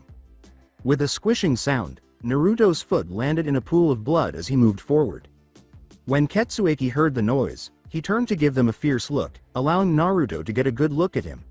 His skin was slightly tanned, his muscles were rippling, his hair was shaggy and brown, and he had plant-like scales that were purple and green in color, covering his back, wrists, shoulders, and lower chest. Image link. Art, Feral. Bloodpoint 566466120. Naruto was raising his hands and growling viciously at the three Akatsuki members, blood streaming from his lips and down his chin. With Kurama and Akayuri poised to defend him at a moment's notice, he walked slowly toward the furious Jinchuriki, saying softly, "Calm down Ketsueki, we don't want to hurt you." Once more, Ketsueki clenched his fists, his three long claws made of his own blood protruding from his knuckles. Ketsueki's eyes widened as Naruto said, "We're not going to hurt you. My name is Naruto, and I know how you feel Ketsueki." You were ridiculed in the village, weren't you? Treated like shit, right? The closer Naruto got to the unstable Ketsueki, the more danger he was putting himself in. I was a Jinchuriki as well. I can help you. I felt that same pain for my entire life, ever since I was born. I can make that pain go away, Naruto said. With a broken voice, the man questioned, really? Now just a few feet away from Ketsueki, Naruto said, yes, just let us help you. Ketsueki questioned, how do I know? I can trust you. Naruto paused in his creeping. Because Chome, the Biju sealed inside of you, she's worried for you. Chome, as he approached Ketsueki, just inches away, Naruto comforted her, saying, it's her name. She's worried about you, she doesn't like you like this. Ketsueki started crying, just make the pain go away. Naruto nodded, put his hand against the man's chest, directly over his heart, and sent a tiny pulse of his chakra through the man's heart to knock him out. The blood tentacles vanished in an instant, and Ketsueki collapsed into Naruto's arms, mouth slightly open and eyes closed. One of the Anbu from earlier, along with 10 additional Anbu and Taki Shinobi, puked upon seeing the carnage as they landed in the courtyard. God, this is the worst one yet. It's a miracle that you came along. Thank you. Naruto nodded and said, Akuma. Call me Akuma. The man sent 2 Anbu to get a stretcher. If it's all right with you, we'll be spending the night in the village, Kurama said, to which the man nodded. The Anbu said, I'll send word to our second Takigakure, Shibuki. He dispatched a Jonin shinobi to deliver the message. Shibuki, I remember him from when I first came here. If Takigakure had failed, I would have to kill him, Naruto thought to himself as the 2 Anbu arrived carrying the stretcher one of them had requested and loaded Ketsueki onto it. The lead Anbu bid the 3 Akatsuki members farewell as he and his team left, saying, a good day to you. As they turned to leave the courtyard, Kurama questioned, so, what do you think? Are their intentions good? Before they jumped onto the rooftops, Naruto remarked, I couldn't sense any ill intent from any of them. Takigakure may have changed for the better. At night, following Ketsueki's rampage, they had been checked into a hotel in one of the better sections of the village. After making a few hand gestures and raising his hand to the sky, Naruto raised his gaze to the lowering sky. With a gentle drizzle beginning to splatter across the village and a thunderclap resonating from the clouds, Naruto exclaimed, Ukojizai no Jutsu. Thanks to the tiny amounts of chakra he fused with the raindrops, he gradually started to feel all of the chakra signatures in the village. Naruto felt a sudden wave of malice in the middle of the village and cringed, searching around for the source of it. That tree. He dashed to their room, surprising Akayuri and Kurama by breaking through the door. Kurama and Akayuri sprang into action as soon as Naruto declared, something's happening at that big tree in the center of the village. I sense a huge concentration of negative energy there. As they bolted from the room, jumping from rooftop to rooftop in the direction of the enormous tree, Akayuri exclaimed, there's no time to waste, let's go. Raindrops splashed against their faces and cloaked them as they ran up its side and into the tangle of branches and leaves. Breaking through the layer of leaves, they saw several cloaked figures gathered around a bloodied and battered Ketsueki, who was pinned against the tree by chains around his limbs. Naruto hissed at one of the men as he turned, identifying his chakra as the Anbu they had encountered earlier. Furious with these men, Naruto demanded, what so you think you're doing? Darkly speaking, Naruto growled loudly at the Anbu, we're punishing him for going berserk, he should know his place in our village. Another person said, you would join us if you knew how we felt, to which Kurama growled. Maruo growled, instantly changing into his 3-tailed version 1 form and nearly pushing back the assembled cloaked men. Seems Takigakure still has some sinful people loving inside of it. Allow me to show you my true side. He's a Jinchuriki too, exclaimed one, just before Kurama materialized in front of him and used his hand to stab him through the heart. My name is Kurama, the 9-tailed demon fox. I will murder you all for torturing one of our kinsholders, roared Kurama, and in an instant, he and Naruto decimated the men. Fools, we are no longer human nor are we a Jinchuriki. The men were slain in a matter of seconds, and blood was everywhere, on the leaves, on the branches, and all over Kurama and Naruto's cloaks. Before picking Ketsueki up, Naruto approached him and destroyed the spiked chains. Who are you? Leaping away from the graphic scene with Akayuri and Kurama, Naruto declared. The one who will get retribution for these men's sins. He was moving directly towards the cage tower. While Shibuki was occupied with the nightmare that is paperwork, Naruto, Kurama, and Akayuri unexpectedly burst through the door with Ketsueki, who was barely alive. Shobuki hurried over to them, saying, "Holy hell, what happened to him?" Naruto crossed his arms and said, "Some of your subordinates were torturing him for going on a rampage. We eliminated them for their sins." Shibuki turned to face them, making the extremely deadly error, and said, "What? Well then. Thank you for doing that." A hand with claws erupted from his chest, spilling blood onto the floor as it did so from his still, thumping heart. As Naruto pulled back his arm and let Shibuki fall to the ground, a pool of blood forming around his body, he said, "Your village failed under your leadership, and for that you must pay. I shall be taking over for you while you're away on a permanent vacation." Akayuri shrank back in terror as she saw genuine fury in Naruto's fiery red eyes for the first time as lightning flashed outside. His fury even unnerved Kurama, who beseeched Konoha to be blessed with a swift destruction at the hands of Naruto rather than a gradual one, as Naruto would cause them to experience every last bit of agony known to man before one perishes. Ketsueki was barely breathing when Naruto kneeled next to him and put his palm on his chest, causing his chakra to surge through his body and curing him. With eyes heavy with fatigue, Ketsueki looked up at Naruto and coughed before saying, "Thank you." Naruto smiled slightly and said, "Of course." Ketsueki nodded in agreement before dozing off. Kurama questioned, "So I guess he's going with us?" Naruto picked up the sleeping Jinchuriki and strode towards the door, saying, "He's going to be one of our members. His Keke Grinkai is interesting and he would be a powerful ally.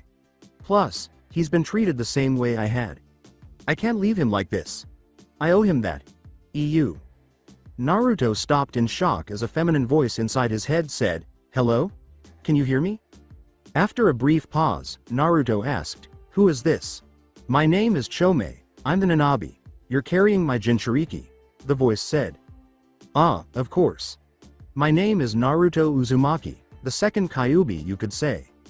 "Second Kyuubi? I thought you were Kurama, where is he?" Speaking to Chome again, Kurama said, "I'm right here, Chome. Naruto's a friend, don't worry. He was once my former Jinchuriki before he became a Biju like us." "Oh, okay. Well, what I wanted to say was thank you for saving my Jinchuriki. I just couldn't stand to watch him get hurt like that anymore. I'm in your debt," Chome replied.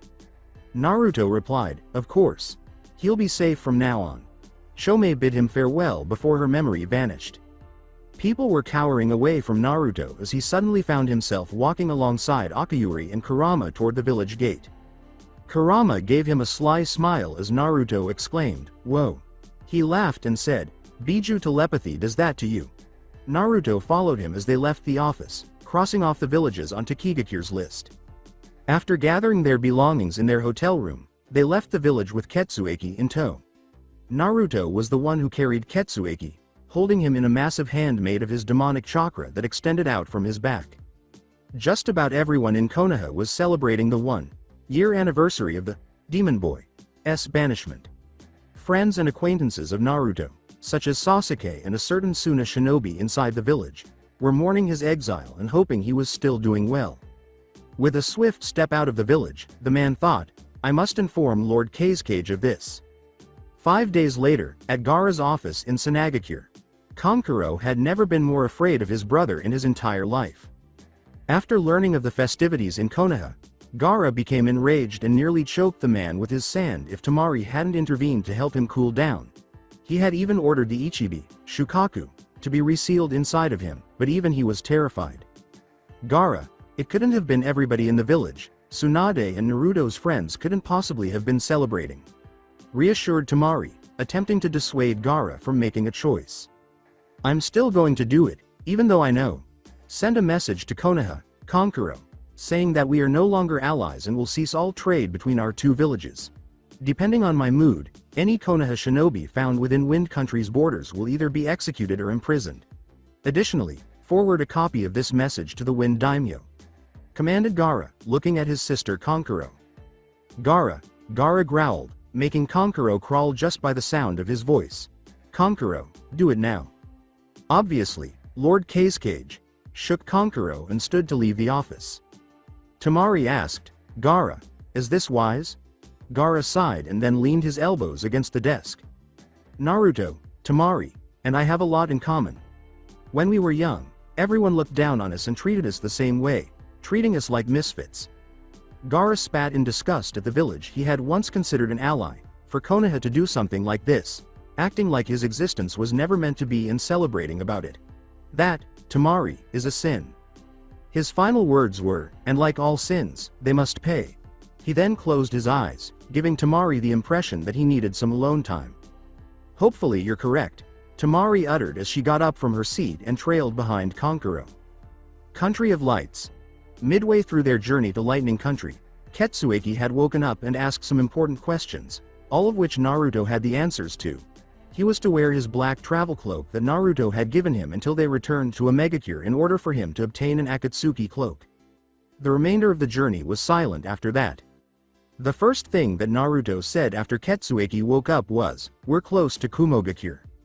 They followed the well-traveled route through Lightning Country's mountainous landscape until they came across the well-known mountains that Kumogakure was situated between. Well, only to Naruto, of course.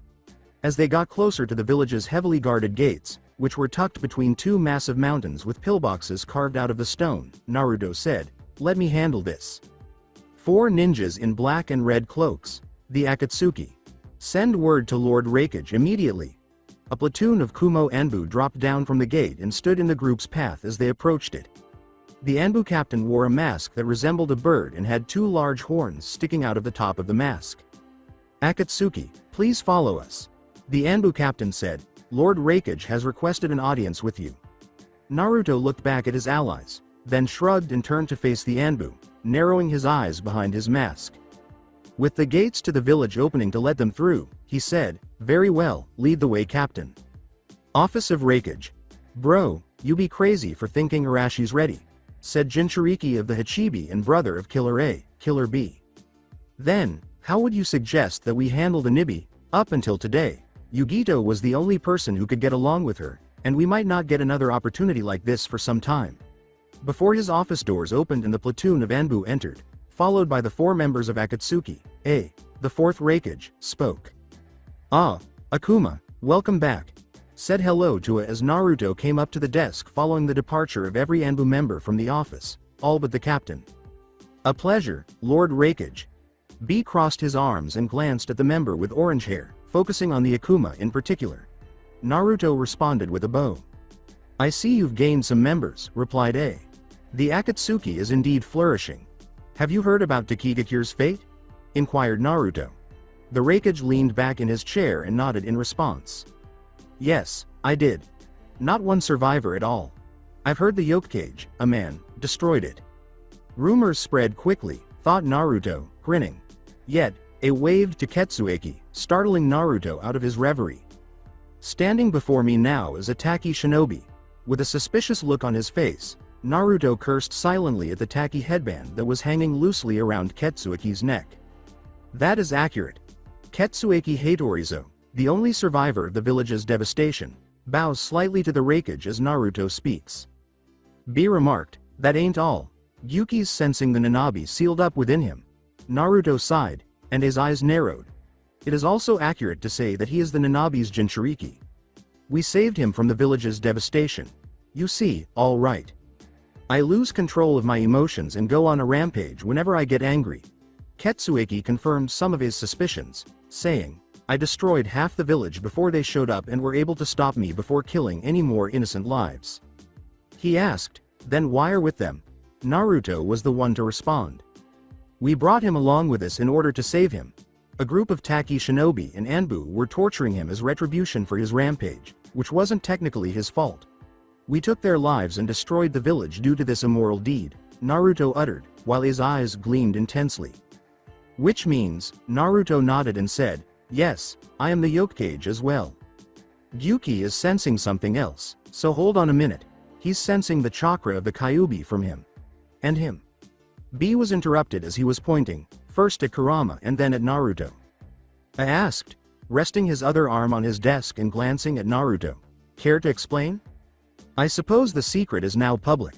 Kurama, We can now reveal our chakras, remarked Naruto. He could already feel the demonic chakra leaking out of the two of them. First off, to explain why this is, allow me to tell you that Kurama is not actually a human.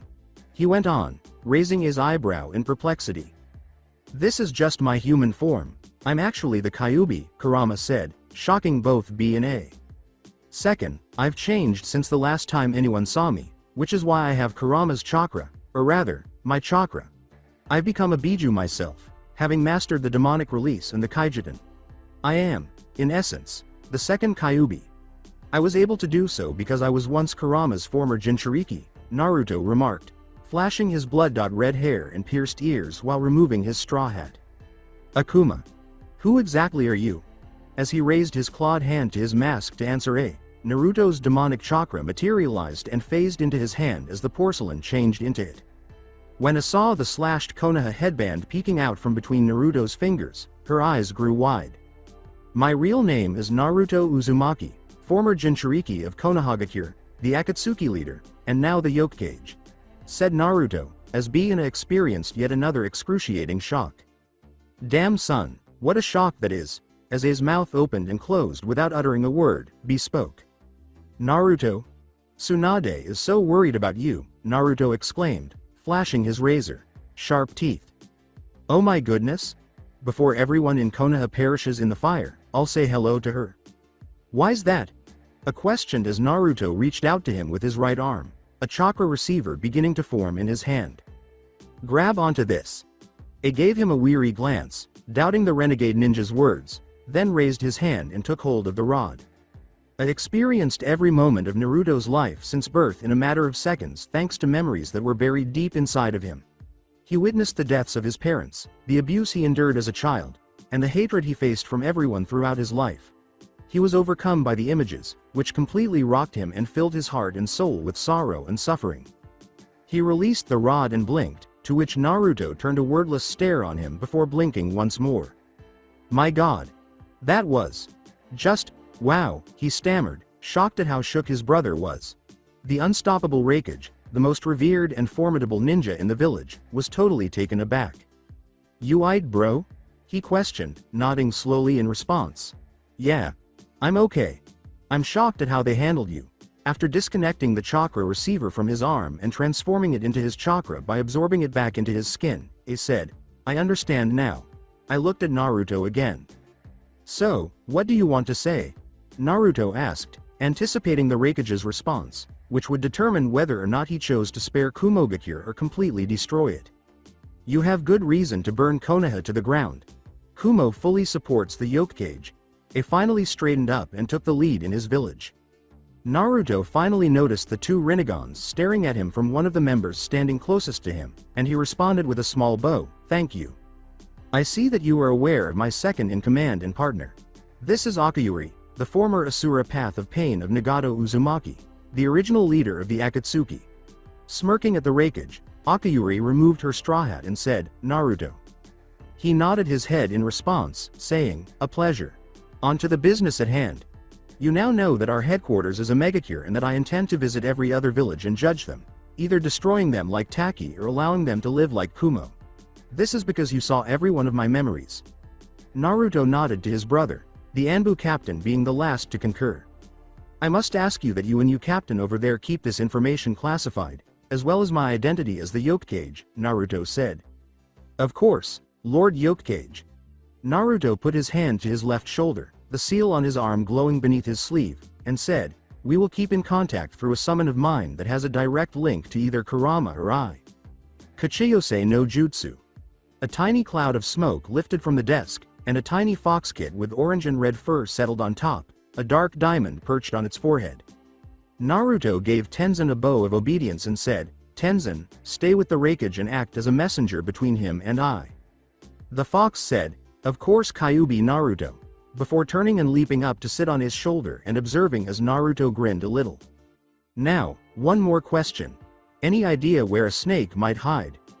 After a week, Tsunade was extremely anxious. She was responding to requests from the locals to strengthen village security because this enigmatic Hokage had destroyed Takigakure and Kumo had recently formed an alliance with the mercenaries. She also carried a message from Suna declaring that trade between them is no longer permitted and that they are no longer allies. After witnessing the events held last night, she surmised that Asuna Shinobi, who was also the 5th Kage and naturally Naruto's friend, had reported to Gaara. Why are things spiraling out of control? We can't afford for this to happen. We're still rebuilding our strength after the invasion of Pain. Before the door opened and Yamato entered the office, Tsunade thought. What's the news? Rubbing the back of Kakashi's neck, the former Anbu member and comrade asked. Not much, but I am receiving a lot of reports about activity from Omegakure. The village is becoming more isolated every day, the walls are rising, and the buildings are becoming darker at night. It seems as though. Tsunade nodded slowly and said, someone doesn't want to be seen and noticed. Yeah. It's almost like when Jiraiya left too, with a heavy heart, Tsunade concluded, to go find Pain. Still missing the super pervert's annoying yet consoling voice and words. It's deja vu all over again, and I'm having a bad feeling about this. Tsunade sighed as she turned her chair around and peered out her office's windows at the night sky above the village, saying ominously to Yamato. Is it possible that, is this retaliation for what we permitted to occur to Naruto? In his quickly expanding village of Otogakure, the hidden sound village, Orochimaru was pacing in the throne room of the cage building when an Auto Shinobi suddenly burst through the doors and bowed. Orochimaru demanded, gathering his words frantically. What is it? 4 ninjas spotted approaching the village, bearing red and black cloaks. Akatsuki. Describe them. They were all wearing straw hats, but from what we could tell, one was wearing a white mask. Ah, I wonder why you're coming to my village, Naruto? Orochimaru said, let them pass, and turned to go back to his throne. But sir, smirking, Orochimaru said, do not question your Kage. Besides, I know one of them. Then he sat down on the throne to wait. A few minutes later the doors opened again, the snake Sennin grinning at the 4 Akatsuki members as the Auto Shinobi left with the message. With a drop of his straw hat to the ground, Naruto said, welcome to my humble abode, for what reason may I ask? Cut the bullshit, snake. I've come for something I know only you can do. Captivated by his suggestion, Orochimaru questioned, and what might that be? Naruto said, I want you to use the Edo Tensei to bring back the 3rd demon brother. Orochimaru narrowed his eyes at Naruto's knowledge of the 3rd demon brother, who was highly revered. It's supposed to be classified, so how does he know about the 3rd demon brother? Orochimaru wondered, a tiny smile appearing on his face. Oh ho, you did come to the right person then. Although, why do you want to bring him back, and if so, do you even have a DNA sample? With a sly smile, Naruto raised his right hand, revealing a solitary strand of dark silver hair sandwiched between his thumb and index finger, while Orochimaru muttered a curse under his breath. Naruto said, here's your sample. Orochimaru snickered as he rose from the throne and held out his arm. A single white snake then slithered out of his sleeve, approached Naruto, and took the hair strand. He took a scroll, laid it neatly on the ground at his feet, and inserted the hair strand into the center of the seal painted onto the scroll. He stamped his foot on the seal. The black circle where the sacrifice needed for the jutsu was vacant, the seals necessary for the Edo Tensei extending outward from the scroll. Do you have someone you are willing to sacrifice? Orochimaru inquired. Naruto used his right hand to form a single seal, and a bandit who had suffered fatal injuries appeared next to him. The robber paid dearly with nearly his life, believing he could take advantage of them. Naruto realized he needed help for this. As Naruto threw the man into the black circle, dark maroon chains formed and bound his arms and legs to prevent him from fleeing. Here, take him, Naruto said. After giving a series of hand gestures and nodding, Orochimaru said, Kachiyose, Edo Tensei. Naruto observed as the barely conscious bandit's body began to be covered in dust and ash, his agonized screams becoming audible to Naruto. After a minute of yelling, a man appeared in front of them wearing a frayed black cloak, a blood-red diamond on his back, red ringed sleeves, and a slashed kiri headband with 3 black horns welded to the faceplate and a rebreather covering his mouth. He had 2 red scars across his right eye, and he had gauntlets with poisoned claws on both arms. A drum with a poisoned shuriken chain inside was kept inside the gauntlet around his arm. Grinning, Naruto created a single seal, and much to Orochimaru's astonishment, he wrapped the man in his coffin and stored him for later use. Orochimaru exclaimed, "How the hell? You can't possibly know how to use the Edo Tensei. Naruto grinned as Akuyuri raised her right arm. He said, Orochimaru, thank you for your contribution. Your services are no longer needed, as several segmented missiles emerged from Akuyuri's wrist. Why you little prick?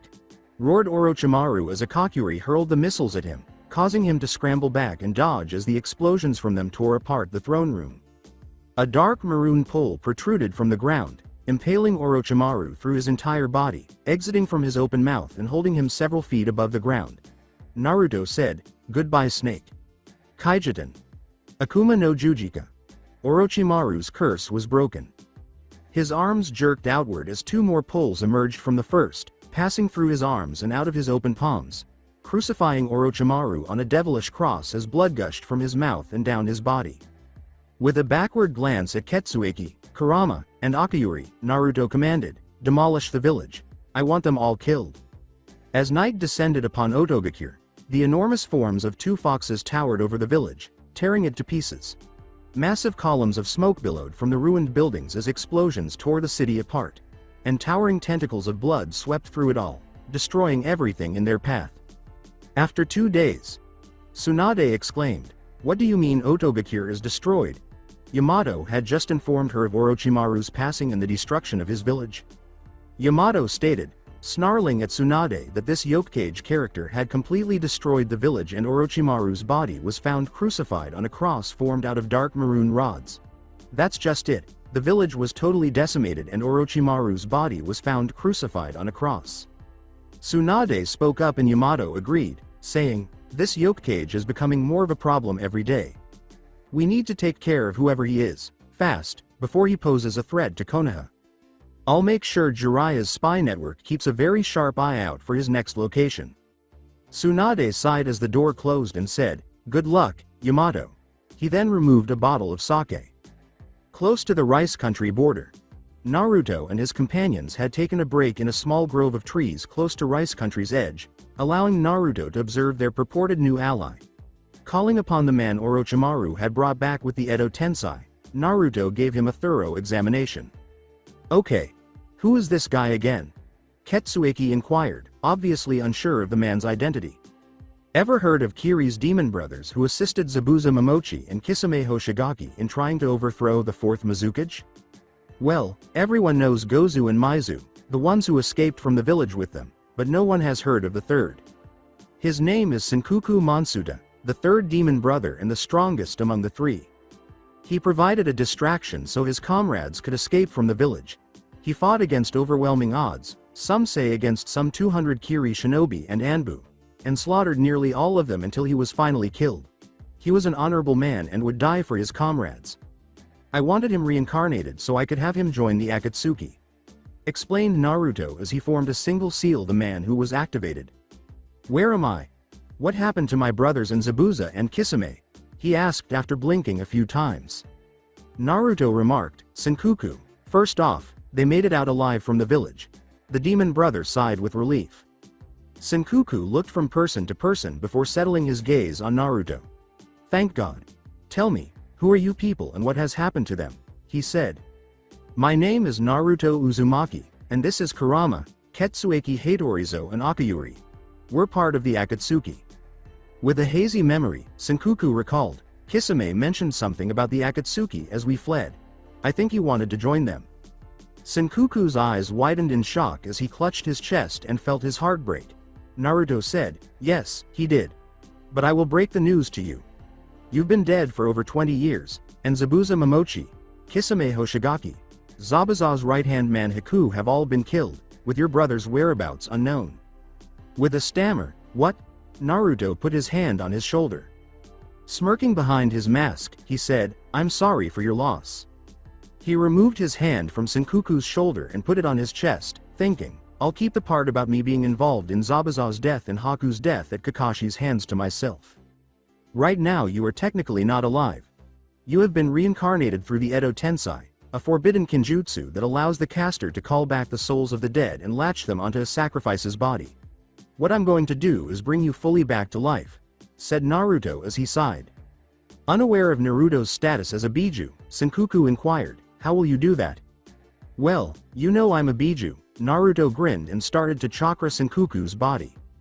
As soon as Naruto spoke, a wave of chakra shot out across Senkuku's body, instantly destroying the majority of the dust that made up his body. Kaijiten. Akuma no Jakuna Jigoku Ribaibaru. The sacrifice's emaciated and withered body burst through his back, turning to dirt and blowing away in an instant. Then Senkuku's body began to heal, his skin and face regaining their natural color, the cracks in his eyes closing, and his eyes becoming normal again with no black sclera. With his body fully reformed, smoke billowing from his skin, Naruto flexed and inhaled through his rebreather before stepping back. With a nod of his head, Naruto said, "Ah, I can feel once again. Thank you," Senkuku spoke. Kurama yelled, "Come on, we have to get to Tsunade." Naruto turned to take the lead and guided the group toward the village. After what felt like hours of walking, they arrived at the Burnt Embers Forest, a sizable area filled with trees that appeared lifeless and dead. Ash and soot covered the ground, crunching slightly beneath their feet. With a sudden surge of chakra to his left, Naruto cried out, "Scatter!" A massive stream of fire shot past them, annihilating a row of trees into nothing, and everyone swam off in different directions. Getting off the ground, Naruto peered into the trees, attempting to spot his assailant. He sensed and saw no one nearby. "Where the hell did that come from?" exclaimed Akiyuri, who was also looking around the trees.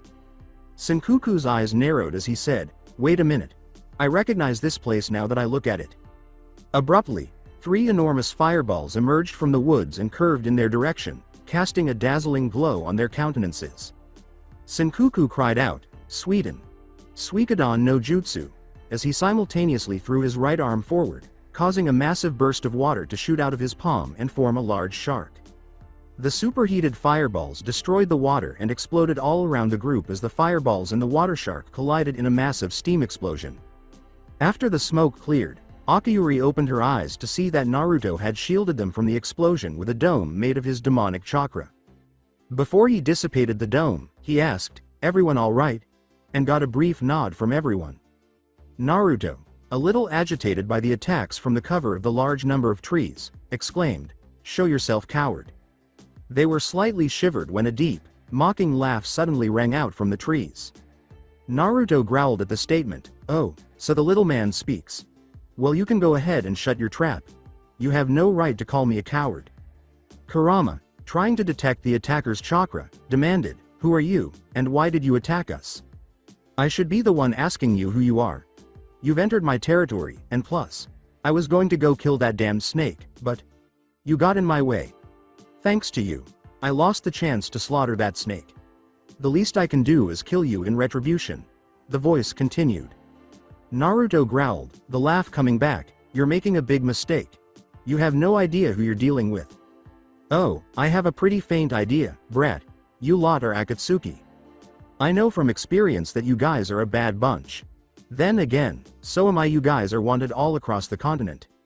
Me on the other hand, I'm wanted in every single country on the planet, mind you, for murder, manslaughter, arson, burglary, fraud, you name it. I'm public enemy number 1 and I'm so famous, they had to make an entirely new classification for what I am. You guys are all S-class while I am a Z-class criminal, the number 1 most wanted man in the world," said the voice somewhat cockily, Naruto surprised at this person's reputation. "May I tell you who I am? I am the Vermilion Bird, the most dangerous man alive right now and the scourge of the world," the man said, just before a massive chakra flare appeared all around the group. The voice exclaimed, "And now, you die. Mokuton. Mori no Kamigami no Dansu," as the trees that surrounded the group of 4 came to life in an instant and began flinging their branches at them quickly enough to shatter bone. Before an unearthed root tore his legs out from under him, Naruto dodged a swipe from one. "Kaijiten. Jigoku no Hai," he exclaimed, his eyes glimmering as the nearby trees and branches spontaneously caught fire and collapsed. He whirled around and came to a halt upon seeing the figure standing next to Akiyuri, supporting her with a hand on her shoulder. As he moved in her direction, the veiled man lifted his other arm, revealing a pointed wooden stick that hung just inches from her throat. Naruto narrowed his eyes at the man's visible smirk and cigar from beneath the large hood, saying, "Not so fast. One more step and this place is about to become a little red." Naruto growled, You just crossed the line. He transformed into his six-tailed version 2 form in an instant, blasting past the Vermilion Bird with a powerful demonic chakra blast that caused his cloak to flap behind him. The man laughed, released Akayuri, and took a small step to the right, cracking his knuckles. The Vermilion Bird spoke, and Naruto lowered himself and narrowed his eyes. How about a little competition?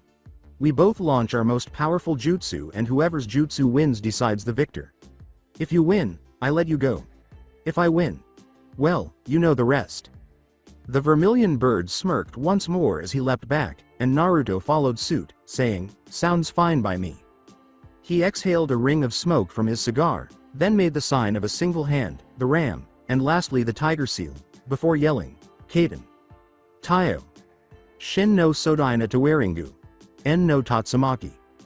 With a quick motion, he swung his hand down a few inches above the ground, unleashing a massive burst of fire that dwarfed the surrounding area as it spiraled high into the sky. Naruto yelled, "Biju. Dama," as a ball of extremely dense positive and negative yin yang chakra materialized in front of his mouth and shot toward the tornado that was rapidly approaching them.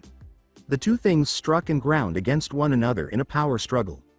Prior to the fire tornado beginning to rotate more quickly and create an air vortex surrounding it, which created a second layer of material that ground against the ball and gradually deteriorated it, it appeared as though the Biju Dama would win the match. With a sly smile on his face, the Vermilion Bird lifted his right foot and forcefully struck the ground, causing a portion of it to burst into the air and creating a ramp that the fire tornado raced up, propelling the Biju Dama skywards alongside it. A massive shockwave crashed down on them as the ball burst into a massive sphere of fire and energy, creating a massive windstorm that blew back and forth, uprooting some of the trees. After the shockwave tore off the Vermilion Bird's cloak, Naruto opened his eyes and gasped to realize who the bird was. He was a man in his 30s with a 5 o'clock shadow, black earrings in his ears, and red auburn hair styled into a mohawk. Beneath his cloak, which was colored in shades of gray, black, and white, was a plain blue shirt. The red Uzumaki clan symbol that was visible on Naruto's right sleeve's shoulder startled him the most. Link. Image, art.4145700701. When he picked himself up and turned to face Naruto, the man grinned and gave him a wide-eyed stare. "What's that on your shoulder?" inquired Naruto, as the man chuckled while glancing at the clan symbol. "Just the symbol of my clan and village before it was destroyed. I love the village, and when I heard of its destruction, I vowed to repay every single last drop of blood shed by the ones who attacked it." The Vermilion Bird laughed. With a trembling voice, Naruto questioned, You're part of the Uzumaki clan? From Uchiha?" The man nodded. Naruto bowed curtly and said, "Suzaku Uzumaki, pleased to meet you." After the fact, Suzaku could see Naruto's face as his mask gradually vanished. He introduced himself, causing Suzaku's eyes to widen. "My name is Naruto Uzumaki. My mother's name was Kushina Uzumaki." He stammered, "Kushina? Holy shit, you're her son," and then burst out laughing. Naruto laughed as he walked up to Suzaku and exclaimed, "Damn, guess she really did get together with Minato. Good for her." "You knew my mother? Just how old are you?" "Of course. I was, after all, the one who brought her to Konohagakure in the first place. I watched over her from the shadows, and it pained my heart to leave her when I heard about my village's destruction. My heart shattered when I heard both she and Minato were killed in the Kyuubi's attack on Konoha, and how they had sealed the demon into a young boy, their son. And as to my age, I'm 71. Suzaku said before turning to Naruto. As Kurama approached and stood next to Naruto before removing his straw hat, the Kyuubi said, "Yes, that is true. Allow me to actually introduce the Kyuubi himself. Suzaku, meet Kurama." With a ferocious gaze from Suzaku, Kurama said, "A pleasure. I want to tell you this now, Kurama and I at first hated each other, but we've become allies and friends as well, since we've discovered a common enemy, hence my joining of Akatsuki." Naruto narrowed his red eyes and said, "And what enemy is that?" Suzaku asked. Naruto's tone darkened. His eyes widened at the sight of his slashed Konoha headband, something he had not noticed until now, and he said, "My former village, Konohagakure." "What? Why?" "Because of all the pain I endured while staying there for the 20 years of my life. I also was inspired by another member of our clan, Nagato Uzumaki. He was once the former figurehead and original second in command of Akatsuki. Pulling back a strand of hair and taking off her straw hat, Akiyuri smirked and said, "Ah, Nagato. I remember him as well. He possessed the Rinnegan. And I see that lovely woman over there has it as well. Care to explain?" Suzaku asked. Suzaku bowed to her as she spoke. Akiyuri, former Asura path of the 6 paths of pain. Nagato was its leader as the outer path. Naruto sighed and Suzaku said, "So, I get that, but I still don't get why you hate Konoha so much. For my entire life, because of Kurama being sealed inside me, I was treated like an outsider and like shit. The villagers hated me and wanted me dead, calling me Demon Boy. They of course didn't care for who my parents were. They hated me and in turn I hate them. I will burn Konoha to the ground and kill every single last person in that damned village," growled Naruto, Suzaku shocked at what Naruto explained to him. Puffing out a cloud of smoke from his mouth, Suzaku said, "Wow, that's harsh. Well, if they mess with one Uzumaki, they mess with me. Consider me a part of the Akatsuki now, boss." The end of his cigar was glowing brightly. Shaking hands with a clansman, Naruto grinned and said, "Welcome to the Akatsuki, Suzaku." Subway Konohagakure. Every week, a group of men in cloaks met with their leader in Konoha's underground, a seedy meeting place for the darker side of the village. They were kneeling in the middle of a big bridge, their faces hidden behind black cloaks and animal masks, as the moon shone down on them. Though they didn't look like typical Konoha Anbu members, they weren't. These individuals are part of the Anbu faction Root, which was dissolved. Root is an organization that conducts shady operations that, in their eyes, only serve Konoha. To others, however, they appear self-serving and lacking in integrity. Their head, none other than Danzo Shimura, the head of the Konoha Council. Leaning on his cane, he approached the group of Root members and gave them a quick glance with his unbandaged eye. One of the participants, a man wearing an eagle mask, asked, "Sir, what is the plan?" "The plan doesn't change. Soon, we will remove Tsunade from the seat of Hokage and we will be on the path of restoring Konoha to its former glory. All we must do is wait." That's it for today. I hope you guys enjoyed this great story. See you in the next one.